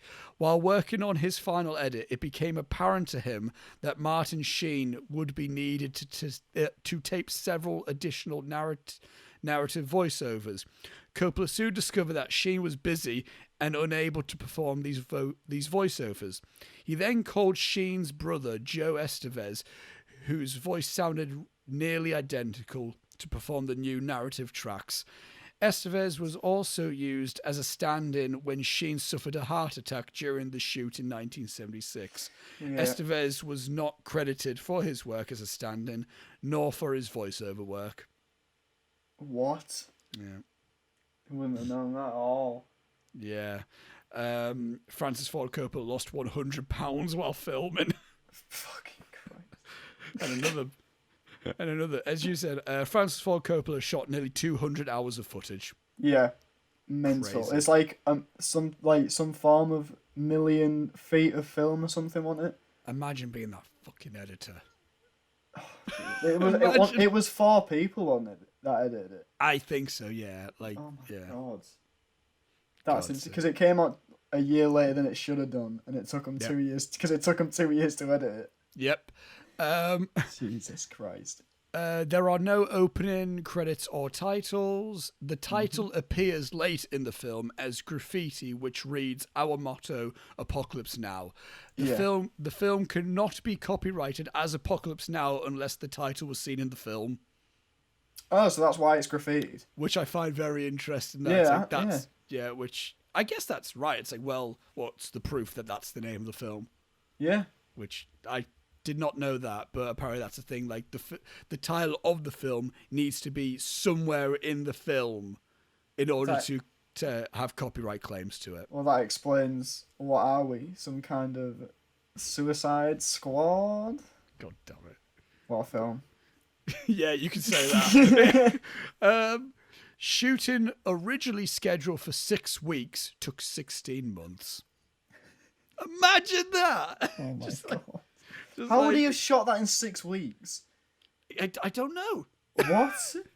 Why was that the original plan? Now that I'm thinking about it. That's Jesus. That's less time than our upcoming brief that we're going to get given for second year. Yeah. That's insane. That's a little bit over a month. Oh my... No, that's not possible. You can't film a big-scale war film like that in 6 weeks. No. Robert Duvall's iconic Oscar-nominated performance as Colonel Kilgore amounts to just 11 minutes of screen time. What a guy. Yeah. Marlon Brando improvised the line, "You're an errand boy sent by grocery clerks to collect the bill." That's good. It's a good line. I mean, that's a good one. You can't argue with it. That's a good one to improv. It's a really fucking good one. I can't grumble at that. You know what? I need to look more into Brando because I still need to see a lot of his older stuff because I've only seen more of his 70s stuff. Yeah. And that time when he was in that Michael Jackson music video. Oh, yeah. Yeah. just that one time. Just that one time. Which was directed by Francis Ford Coppola or produced by him or something? It was, George wasn't Lucas, or something like that? Something like that, yeah. Weird. Should we do that? An intermission podcast. Oh, please, can we do a full video on that? On all of Michael Jackson's music videos. Oh, yes. That'd be impeccable. That would be a 3-parter. That one where he turns into a rocket. Fuck me, that's a mental. No, that was Moonwalker. That was the film. Oh, of course it was. Should we do Moonwalker at one point? Oh, please, can we do Moonwalker? Jesus Christ. God, that would be insane. Most of the dialogue was added in post-production. Much noise such as helicopters left many scenes with unusable audio. You can tell, I would say, sometimes. Yeah, there are moments where it's like, that's dubbed. Yeah. But But that's still, God, the fact that most of it was done in post. That's terrifying to me. Why hasn't Udale done a lesson with Apocalypse Now as an example? Oh God, yeah. Oh, shout out to Johnny. Yeah, definitely. What a man. The United States military refused to lend Francis Ford Coppola any military equipment due to the order to kill Colonel Kurtz. Coppola instead had to borrow local military equipment.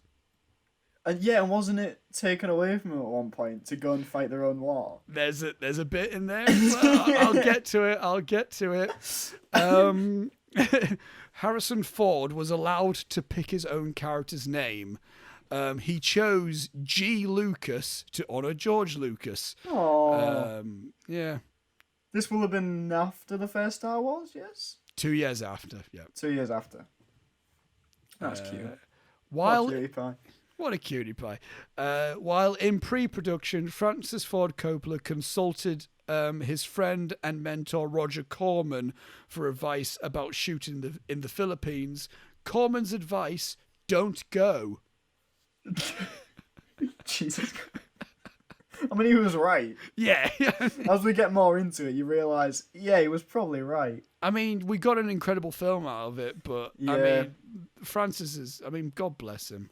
Yeah, God damn. Bless that man. The fact he's still, around and...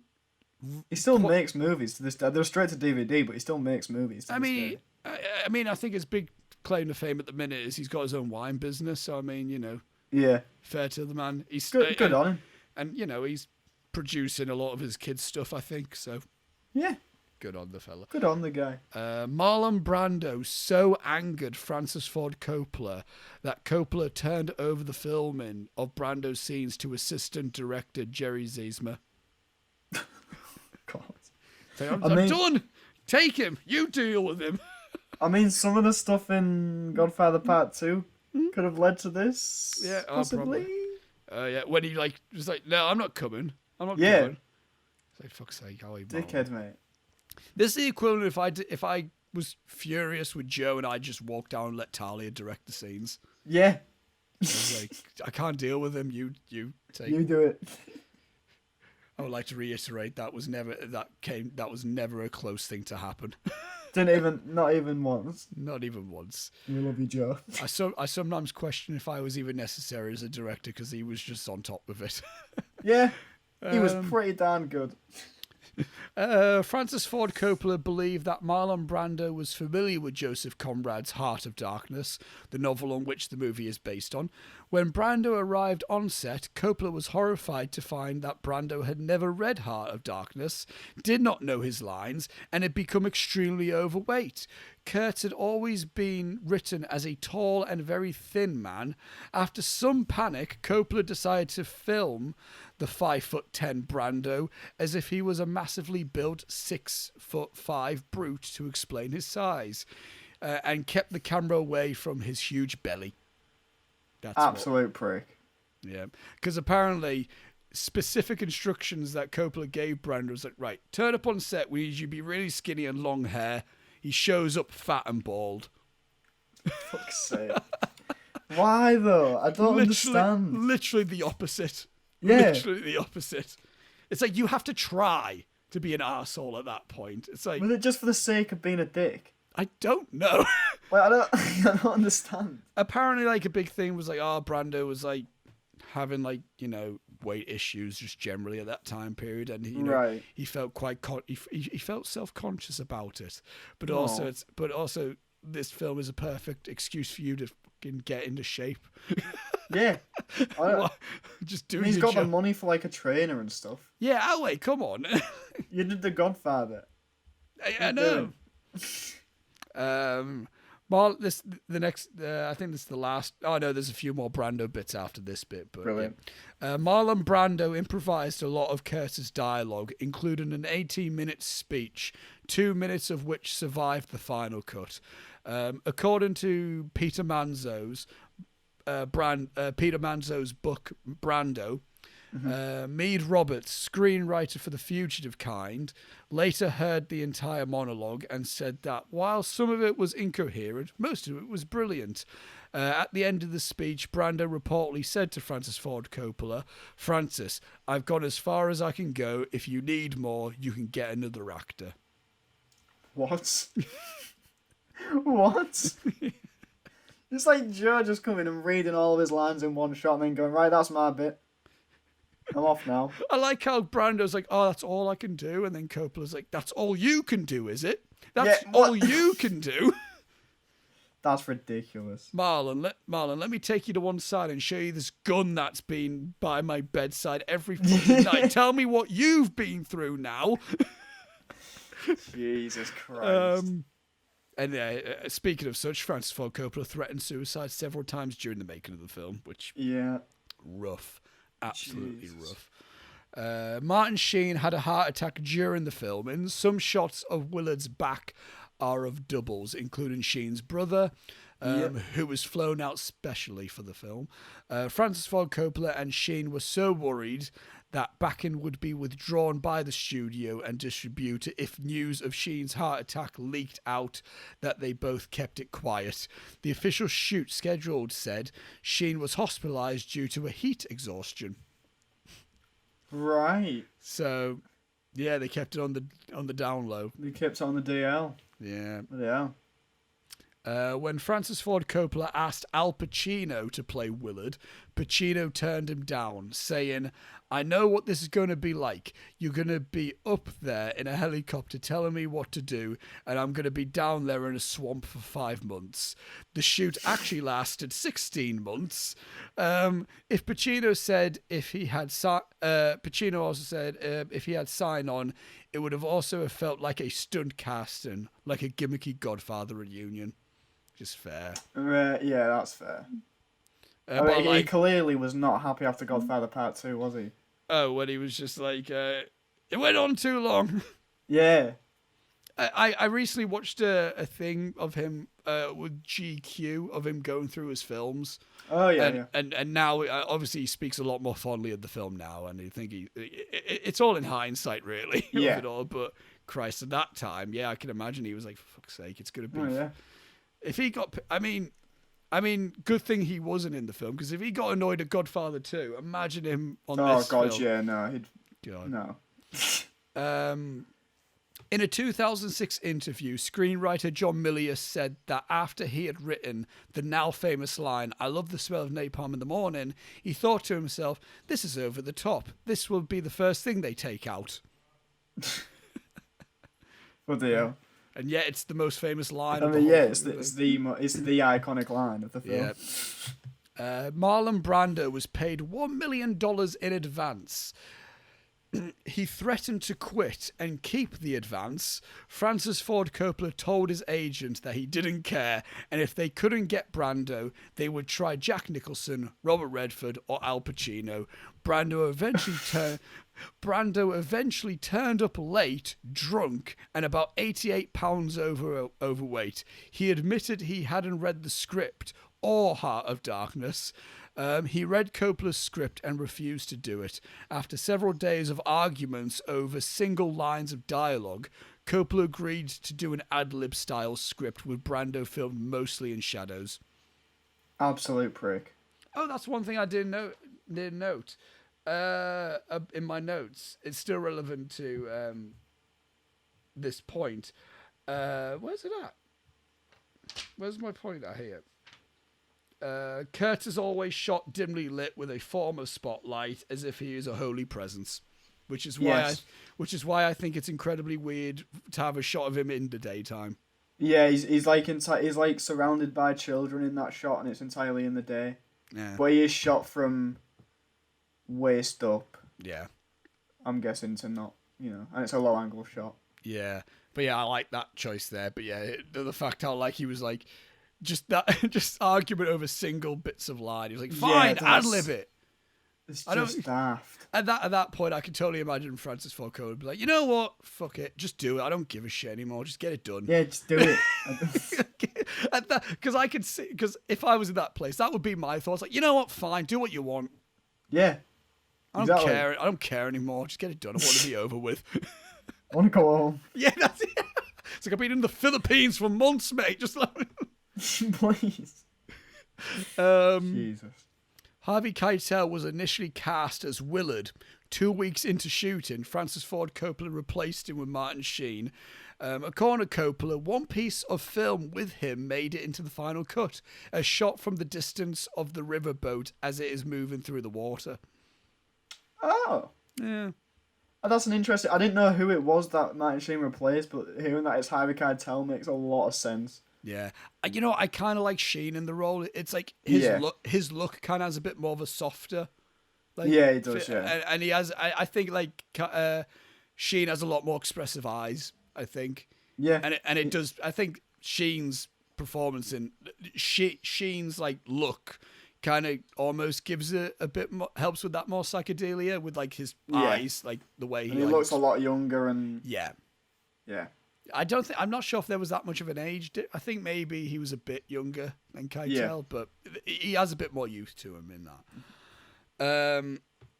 George Lucas was originally set to direct the film from a screenplay by John Milius, of which Lucas had a hand in the early development of the script. Lucas's initial plan was to shoot the movie as a fake documentary on location in South Vietnam while the war was still in progress. Francis Ford Coppola was to be the executive producer. Tried to get the film made as part of a production deal with Warner Brothers. The deal fell through and Coppola went on to direct The Godfather. By the time both men were powerful enough to make the film they made, Saigon had fallen and Lucas was busy making Star Wars. Milius had no interest in directing the film. And according to George Lucas's biography, Skywalking, Lucas's decision to pull out of this movie destroyed his working friendship with Francis Ford Coppola, who felt betrayed and ended their friendship. And the Colonel Lucas character was meant as a backhanded snub to his then ex-friend. It would be several years before they would be on speaking terms again and would not work together again until Captain EO in 1986. Oh my god. Yeah. That's really weird that they fell out over it, though. Yeah. I don't quite understand why. No, I don't know. Just because he was making Star Wars and dropped out. I have no idea. That's really weird. Yeah. I'm sure there'll definitely be more to that story then. It sounds like there probably is more in Lucas's book. Yeah. So I bet it's an interesting read, actually. Yeah, probably. Yeah. The Philippines had no professional film laboratories at the time, meaning the raw camera negatives had to be shipped to the US to be processed. Thus, the entire movie was shot blind. Francis Ford Coppola never saw a shot of the film until after returning to California. Oh my god, no. Which is even more impressive of how amazing it was shot. Yeah. Oh god, yeah. That's trusted in cinematographer, that is. Yeah. Who did the cinematography for this? I've got the name up here. Vittorio Storaro. Very nice. Well done, sir. Again, not a cinematographer that we've talked about yet. So no.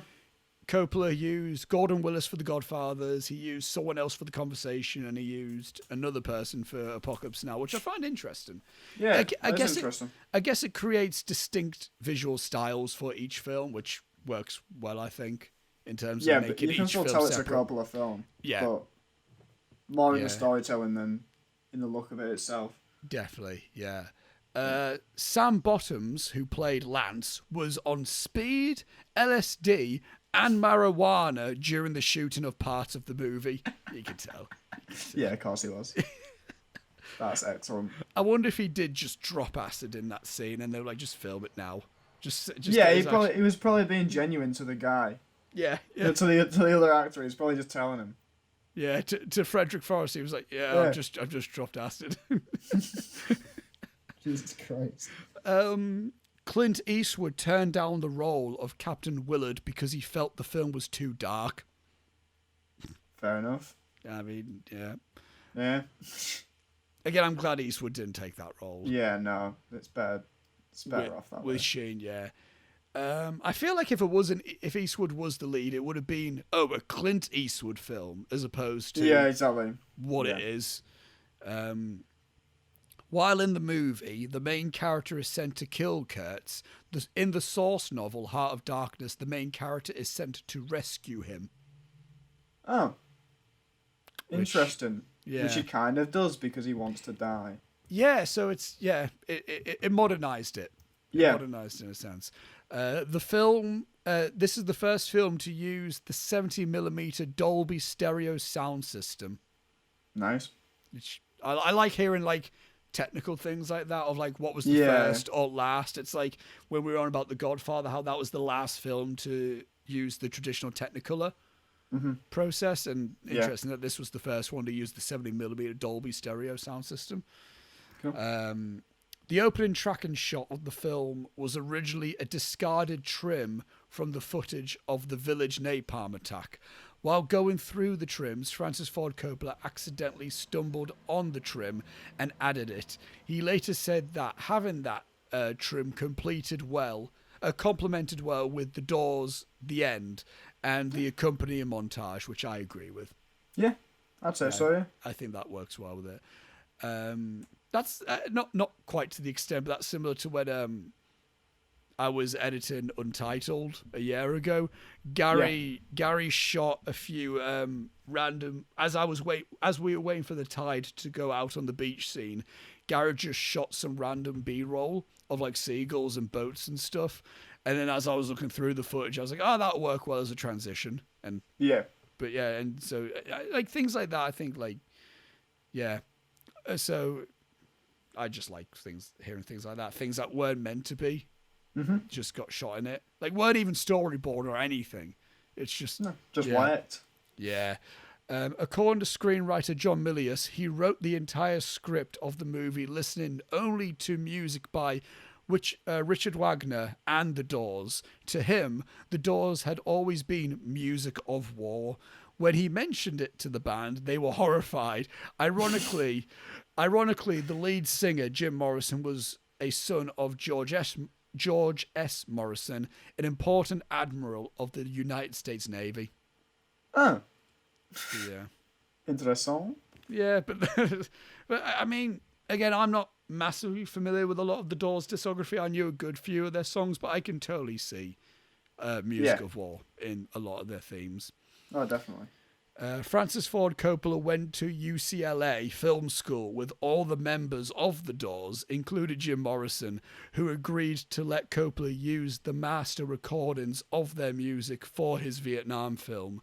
The 5.5-hour early assembly cut of the movie was scored entirely using songs by The Doors before an actual score was created. Jesus. That's interesting. A 5.5-hour version. I mean, I wouldn't watch it. No. But more so, like, it's interesting of the fact of, like, a film that was entirely scored using music from The Doors.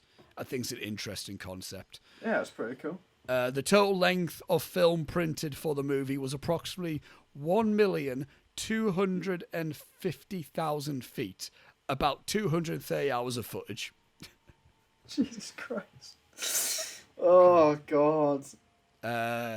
This one's a little bit of a funny story. Excuse the plane going over my house.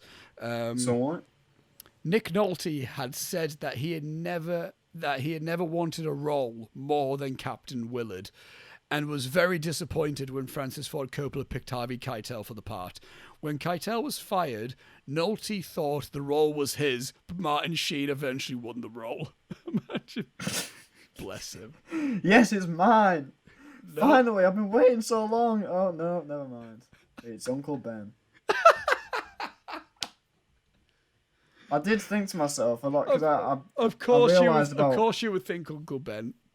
Well, about like a quarter of the way through this movie, I couldn't remember what his name was, and I was like, it'd be so mental if his name was Ben, and then I could just pretend that this film is a prequel to The Amazing Spider-Man. Well, Benjamin Willard.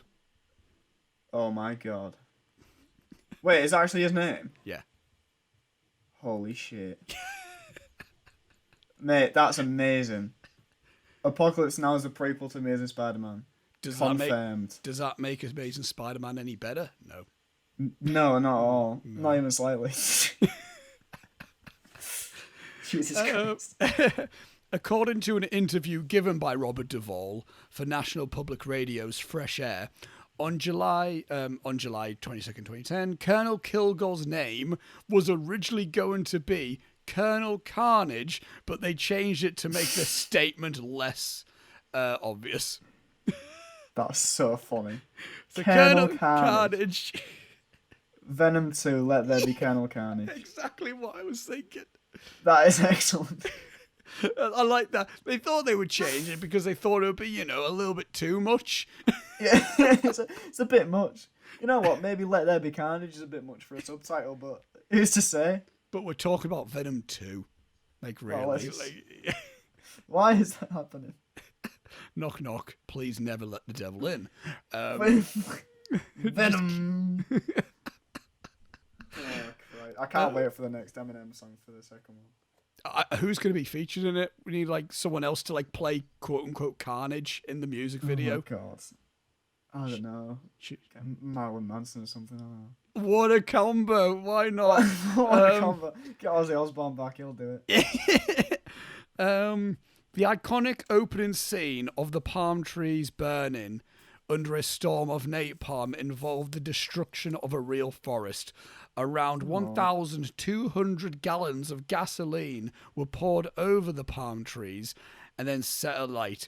Tires were also burned to generate more smoke for the shot, while canisters were dropped onto the area to look like fallen napalm. Acres of forest were destroyed in a matter of seconds. Since the movie was filmed in the Philippines, which was in the midst of their own war with rebels, environmental issues were not a big priority. Francis Ford Coppola later said, "They'd never let you in the US. The environmentalists would kill you." Yeah, obviously, you idiot. Francis, I've been on your side this entire time, and now I'm like, well, maybe not. Well, I mean, we don't know whenabouts that was towards the production. That could have been towards the end. It was like, just burn it all. Yeah, fair. Burn it to the ground. I don't care. Not Francis. Philippine President Ferdinand Marcos agreed to let his army supply the helicopters and pilots used in the film. The Marcos government was also fighting rebels in the area where filming was taking place, and sometimes withdrew the helicopters and pilots when they were needed in battle, replacing them with pilots who were not familiar with the filming, which caused some problems. Oh my! Well, yeah, of course it did. Jesus Christ! What is anything in this film? Just Coppola, right, get the shots ready. Wait, where are you going? Oh, we've got a war ourselves, mate. It's like, damn it! Damn it, please! I just need the shot. Because you know that he would have right, is the camera okay? Okay, have we got sound? Right, lighting, for God's sake, is it fine? Yeah, okay. Jack Colliston in the corner, yes, yeah.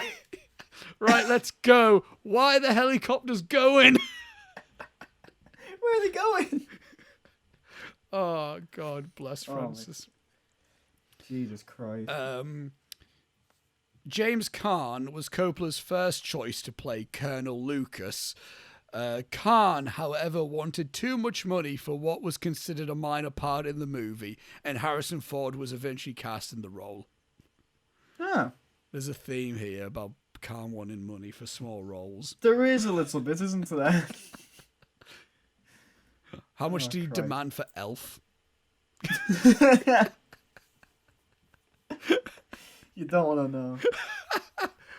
The budget was for Caan's payroll. Yeah. Cost 20 quid to make that. The rest of it was in. According to Dennis Hopper, Marlon Brando yelled at him over a simple misunderstanding. He then decided to deliberately antagonize Brando whenever he could. This resulted in Brando refusing to share the set with him, and the one scene they share together being a shot on separate nights. So when Kurtz throws the book at Hopper's photojournalist character and calls him a mutt, one could only assume that was Brando's genuine feelings about him. That is brilliant. What a man. What a man. just like got annoyed at him over a simple misunderstanding. So then his thought process is like, fine, I'm going to be a tit to him. It just purposefully piss him off. That's the aim.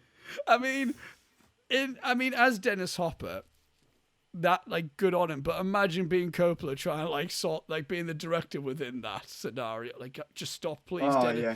Like, Dennis, just leave him alone. Please, just leave him alone. Stop it. He's like poking his belly and rubbing his head. Yeah, it's like, oh, look at you. Why so you're supposed to be skinny? You have long hair. Like, you're trying to piss him off. I think that I saw an interview of Coppola being like, oh, I'm just trying to wrangle just coked out Dennis Hopper was a nightmare. I think that was like, if you were Dennis Hopper, you were probably just having the time of your life. You gotta go to the Philippines, you gotta spout shit, and you gotta tit about a bit. But you gotta go to the jungle, annoy the Godfather, and be on coke. Yeah. And then also be in one of the greatest movies of all time. Yeah, and then in the process. Yeah, and then you didn't get any shit for it. You were off. Then you were off. You probably didn't even realise Francis was annoyed. You probably were snorting too much. Yeah, exactly. I think I also read a thing where apparently I can't confirm this, but I might need to look this up. But I think I remember reading somewhere that fucking Dennis Hopper got Lawrence Fishburne hooked on some drug. Of course he did. During that filming. Jesus Christ. The lad was 14. Why are you trying to get 14? Fucking hell. God. I can't wait till when we talk about Easy Rider. That's going to be a fucking thing. What a day. In May 1979, this film became the first film to be awarded the Palme d'Or at the Cannes Film Festival before it had actually been completed. Because the Cannes jury was unable to come to a unanimous vote, this film shared the Best Picture prize with The Tin Drum. Huh. So there we go. But yeah, that's why it was tied, because it was like, well, it's technically not complete, so yeah, should it be awarded? But military sets for the movie were nearly destroyed by a hurricane during filming. Instead of breaking them down and starting over, the partially destroyed sets were used to create new scenes in the movie. Jesus Christ. Of course. Improvise, adapt, overcome. Yeah, I mean, right on. I don't know in what order all this happens, but I'm sure, like, at that point, Coppola was like, no, you know what? Of course a hurricane's going to destroy it. Like, we can just do something else with it. I like to imagine it all happened on the same day. Oh, God. It was just the worst day to ever happen. Like, he turns around to watch the helicopters leaving that he didn't know about, and then when he turns back again, a hurricane's coming. And it's just... Meanwhile, Brando's... He's just like, what is happening? And then as soon as the hurricane like passes over, Brando waltzes in fat and bald. He's like, fat bald Brando was. I'm like, all right, Francis. He's like, oh, what's happening?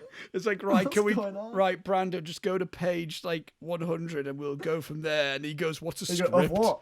Like, yeah, what's a script? What's this based on again? Francis, no, please. God, you could create like a tragic comedy from like the basis of this. Just multiple things happening the same day. Jesus Christ! I think I found my new pitch for level 5.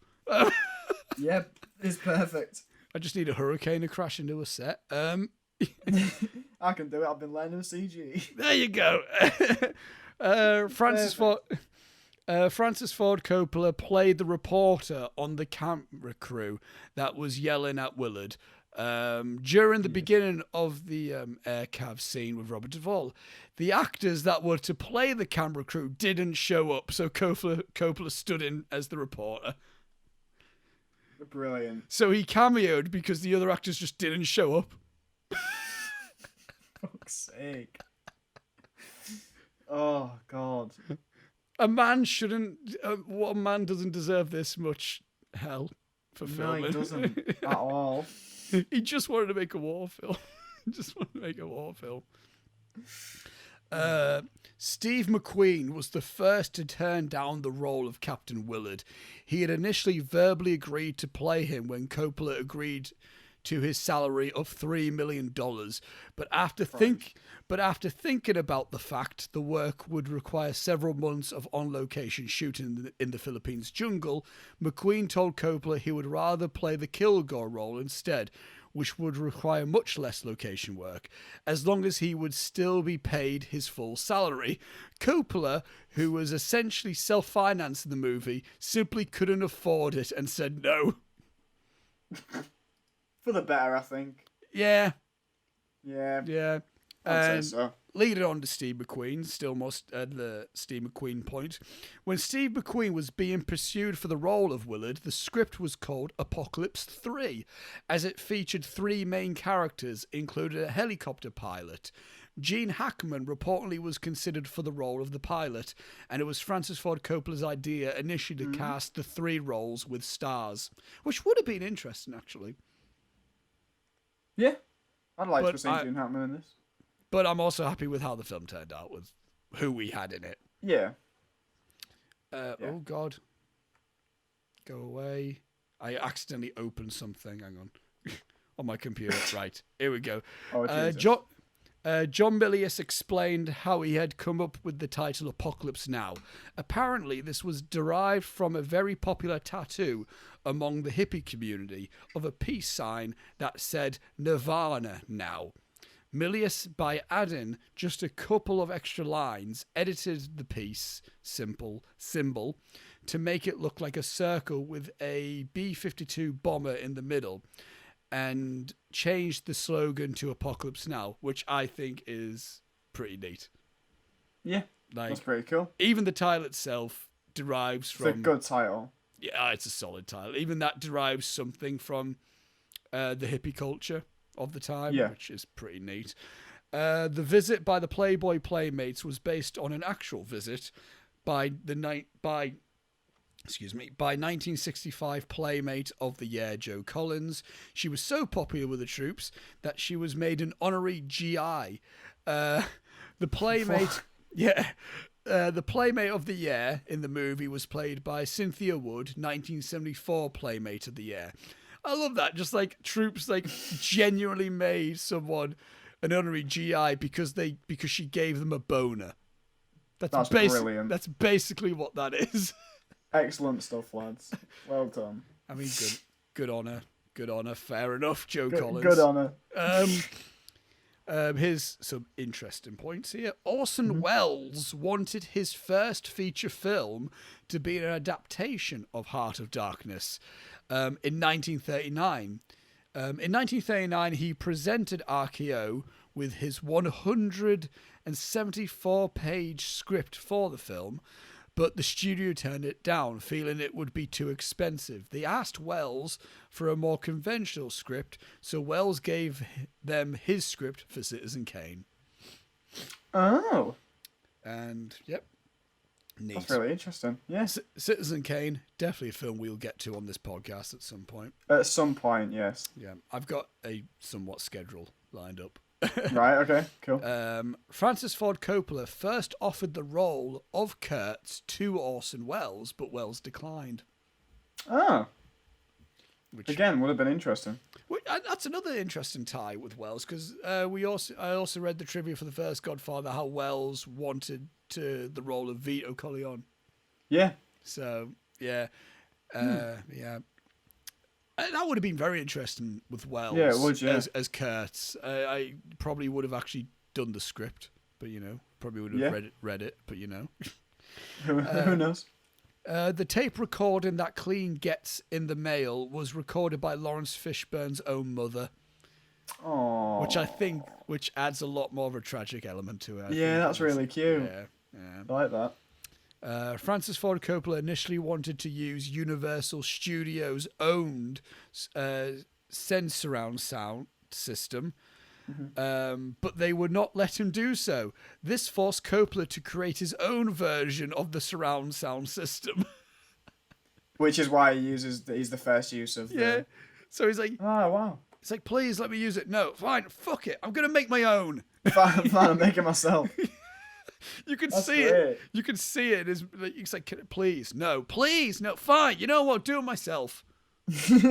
Francis, no, I'm sure we can get someone else. You know what? No, I want to, no, I'm doing it myself. I'm making my own. Francis, there's really no need. You know what? There's no need for any of this film to be as stressful as it is, but it is. So, you know. There's no need for Brando to be so overweight, but these things happen, you know? Yeah. Coming to the end of the trivia in a bit here. Colonel Bill Kilgore, Robert Duvall, was loosely based on author and syndicated columnist Colonel David H. Hackworth's exploits in Vietnam. Hackworth, born and raised in Southern California, commanded a helicopter air cavalry brigade in which pilots actually wore Civil War campaign hats and flew in helicopters with crossed swords painted on them. Oh. Interesting. Yep. A typhoon destroyed sets, causing a delay of several months. For fuck's sake. We're away from the interesting and back into the shits. Back to the interesting. Burt Reynolds was offered the role of Willard. Marlon Brando heavily opposed this decision, and you could hear him on the DVD slamming Reynolds to director Coppola. Interestingly, the same thing happened between the three of them a few years earlier on The Godfather. Coppola offered Reynolds the part of Michael Corleone, and Brando objected and threatened to quit. What's he got against Burt Reynolds? I have no idea. What's the issue? Didn't you like Jesus. Didn't you like Smokey and the Bandit or something? Maybe. I don't know, but Jesus. just like no. It's like, why? Just no. We're not having it. I had this argument with you before, Francis. It's not happening. Francis, like, of course you're not having it, Marlon, because why would you make anything easy?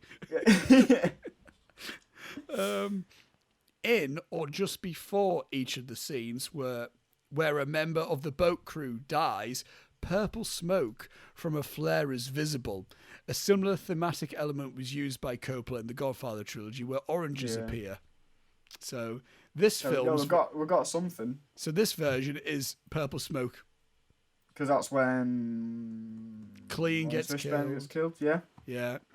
And the last bit of trivia, the original script by John Milius climaxes with Kurtz fighting off an attack by US Army helicopters, firing a machine gun while exclaiming to Willard, "I can feel the power in my loins." Francis Ford Coppola thought this was absurd. Yeah. Don't do that. That's really dumb. Please don't do that. I could feel the power in my Imagine loins. if we'd gone through this entire film and then all of a sudden Marlon Brando becomes Rambo for the ending. That'd be so irritating. It would have been like completely eradicated every single point that this film was making. Jesus Christ. Right, Yeah, so that was trivia yes. of Apocalypse Now. Jesus Christ. Of course, there's also another piece of trivia, which I like to call Hearts of Darkness, the documentary that came out in 1991, which is a very interesting look in the film making process. And yeah, I know it's on the definitive edition Blu-ray. I think it accompanies the Redux and the theatrical cut, and I think it's a very interesting documentary. So if you want to, and obviously there's more to read up on about Apocalypse Now. So if you're interested by that, there's so much more you can look into with the film, because it is a fascinating. As the film itself is fascinating, I think the making of the film is just as fascinating. Oh yeah, because there's so much shit that went on. We're talking about, like, this is a film that if you want to be a filmmaker, you should watch for several reasons, I think, and that's one of them. Right then, let's have a bit of fun. Negative Letterboxd reviews. Woo! Right. Everyone's favourite. We still need a top the mustaches one. Although mustaches. The comment on one from last week where it was like, "Did my wife convince you to write this review?" was also a pretty sound one. Right Excellent. then, let's get to it then. All of these are half-star reviews of Apocalypse Now. I'm going to make a prediction. I think it'll be like The Conversation, where it's just people saying it's real boring. Boring, probably, yeah. Yeah. The first one is a 3 days movie, not a 3 hours one. It was so boring. Fucking hell, Robbie, you're kicking it off right I away. smashed it. Another one is in Spanish, so I'm not going to do it. Do it, please. No, it's not going to make any sense, Robbie. I don't want to be incredibly offensive. Fair enough. Right. The next review. Poop. Is that it? That's it. Is that it? Was that Ethan Strachan? Poopy. It's a half-star review that just says poop. I mean, that is brilliant. Very articulate. Very happy with that. Right, let's see if any more can top this. Just remembered that I've seen this movie and wish I could go back 10 minutes to when I didn't remember. What? Is that, like, it really affected you personally? Or is it like, you're real bored? I think it was a waste of time. The amount of... Why does some reviews try to make their reviews have, like, some complexity to it? Yeah. When they like, just... is that an Eternal Sunshine kind of situation where you're like, it was so traumatic and I want it gone? Have you seen that yet? No, I haven't. I was Mate. going to watch it with Julia and then I thought, that sounds like an awful film to watch with my girlfriend. It would have been then... it would have been a lot better than Midnight Cowboy. Yeah, I'm telling you that, we mate. watched Midnight Cowboy instead. Although I'm not sure if, I mean, Eternal Sunshine is just as good of a film to watch with your girlfriend as Her is. So there you go. Oh God, yeah. There Jesus. you go. Right, next one. Oh, fuck's sake. Right. Nothing happens on this movie. It's so boring I couldn't finish it. It was unbearable to watch. Right. Nothing happens in this movie is one of the stupidest comments I can think that is made about Apocalypse Now. Yeah. When literally not true. the opening scene says so much about a fucking thing. Why did you stop watching it when the Doors started playing? There's explosions and stuff. What do you mean nothing happens? Right, there's 2 comments on this. Go on. One of them is, nothing happens, couldn't finish it. Basically saying, like, you contradicting yourself, mate. To which this guy he replied, I watched lots of minutes. Excellent. That is good then. Never mind. I watched... That guy needs to retract his comment. I watched lots of minutes. I watched lots of the minutes. Fun fact, Robbie watched more minutes than I did. I watched 49 minutes more. And it was great. Oh, God. I loved all the stuff in the French plantation. Right. Real fun. Okay. I couldn't finish it. The water buffalo scene is inexcusable. So is the way they tugged back and forth at the puppy and the way they dragged a horse with a helicopter. I just can't watch this. I want to say, right, I couldn't finish it. They at least got to the water buffalo scene, which is a hefty way through. That's what I was going to say. I couldn't finish it. The water buffalo's the ending scene. Unless if that was like when they were done. You literally only missed Martin Sheen walking down some steps. Yeah, and then into a boat. Yeah. What? Yeah, no, that's weird. Which, weird I mean, comment. So this comment, it was clearly not a fan of the animal, which is fair, which is a fair comment to make. Yeah. Absolutely fair. And I won't argue that. If you don't like the film because of that, I'm not going to argue that. This film is so boring it made me fall asleep. Ew. Why ew? Ew. Like, you don't like falling asleep? Ew, sleep. That's so disgusting. Ew. Right, here's another review. Too much jungle.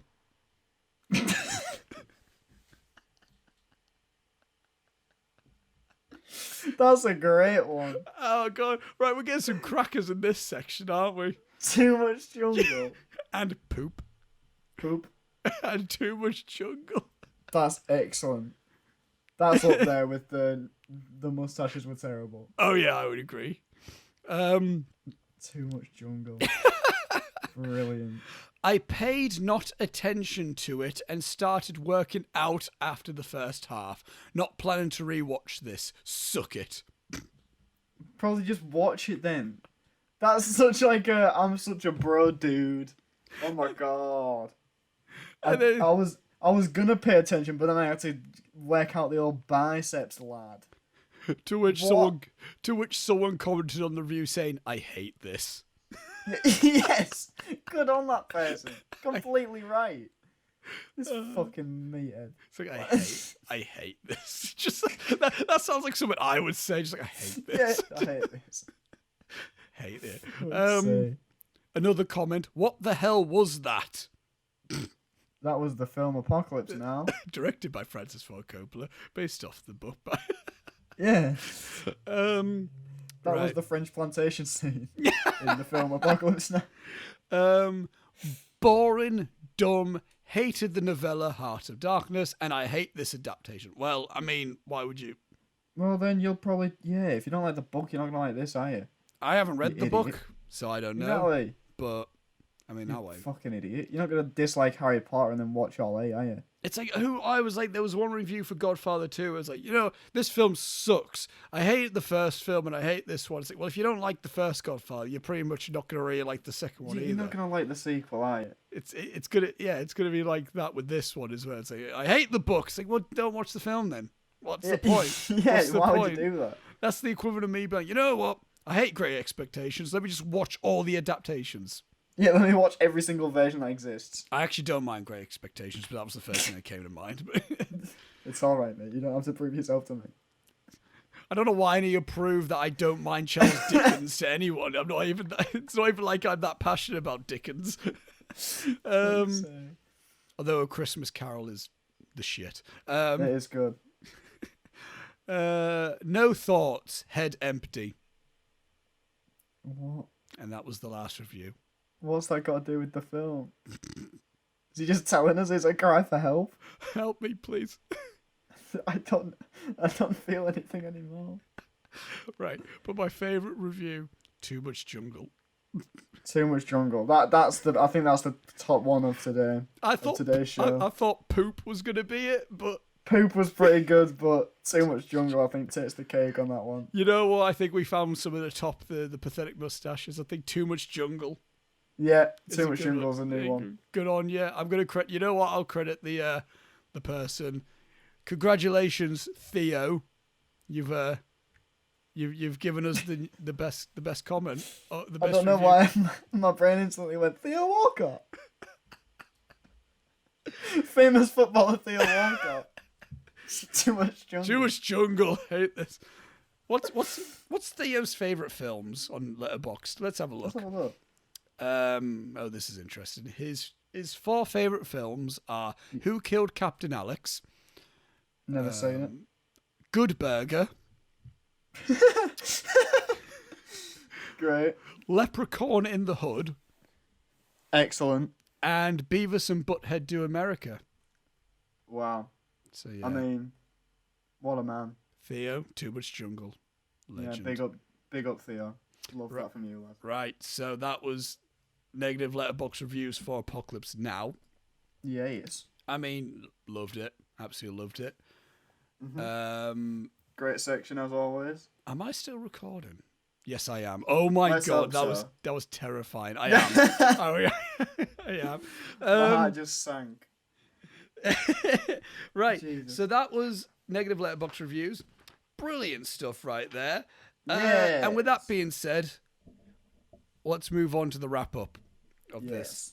Next week, we'll be concluding our Coppola journey with The Godfather Part 3. Woo. Did that sound genuine? Yes, Robbie. Yes, it did. Siri, why did you once again activate? Sorry, stop it. Damn it. Oh, fun fact, right. My Google. Right, it didn't activate. Right, that I've got a Google Home thing as well. Right. It activated while I was watching Apocalypse Now.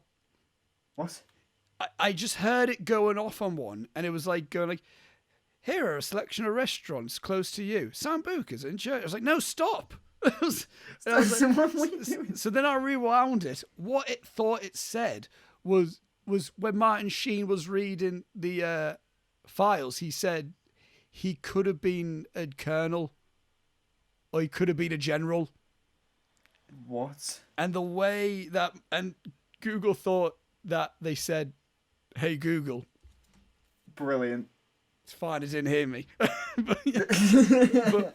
but yeah, so that happened The to fear me. on your face then. Because I it's just another Oh, thing you Christ. have to faff around with, isn't it? It's like, stop, just don't, just please stop. Oh, yeah.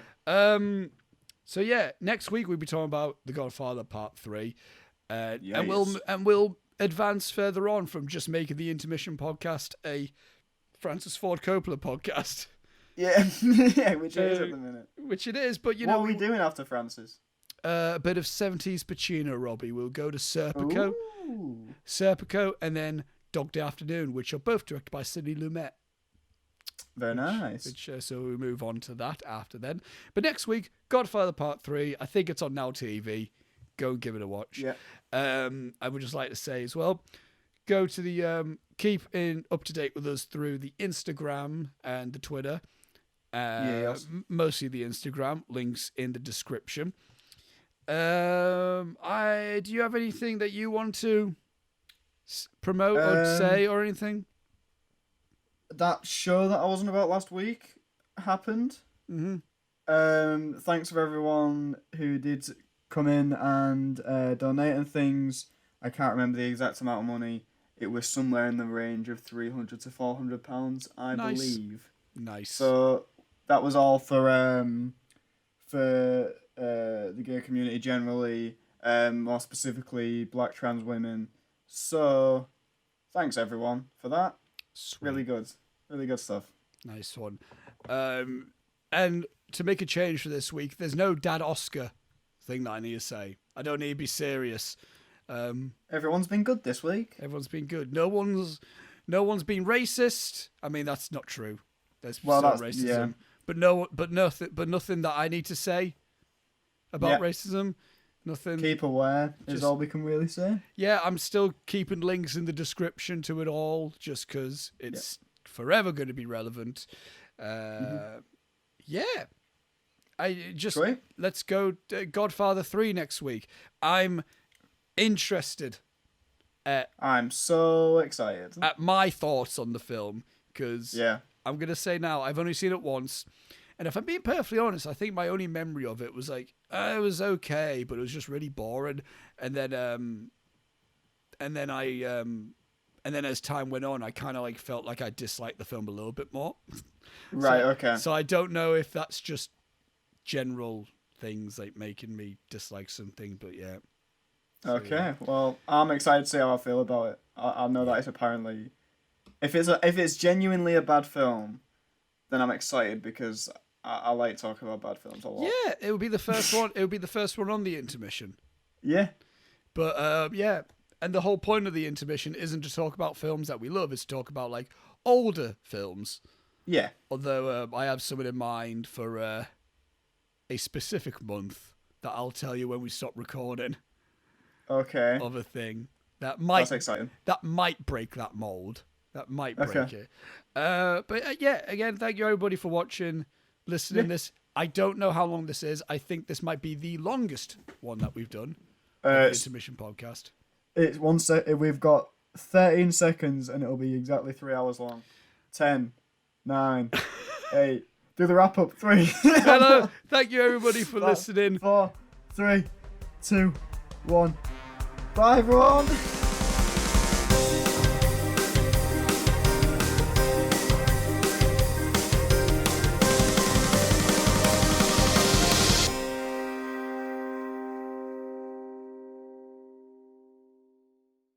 I'm not even going to say it. That's it. That's the end of there. Is it really? There's nothing else to say. I'm just leaving that as the end. Bye, everyone. Everyone. Whatever Lewis's theme is, I forgot. God damn I'll it. stop recording. Right.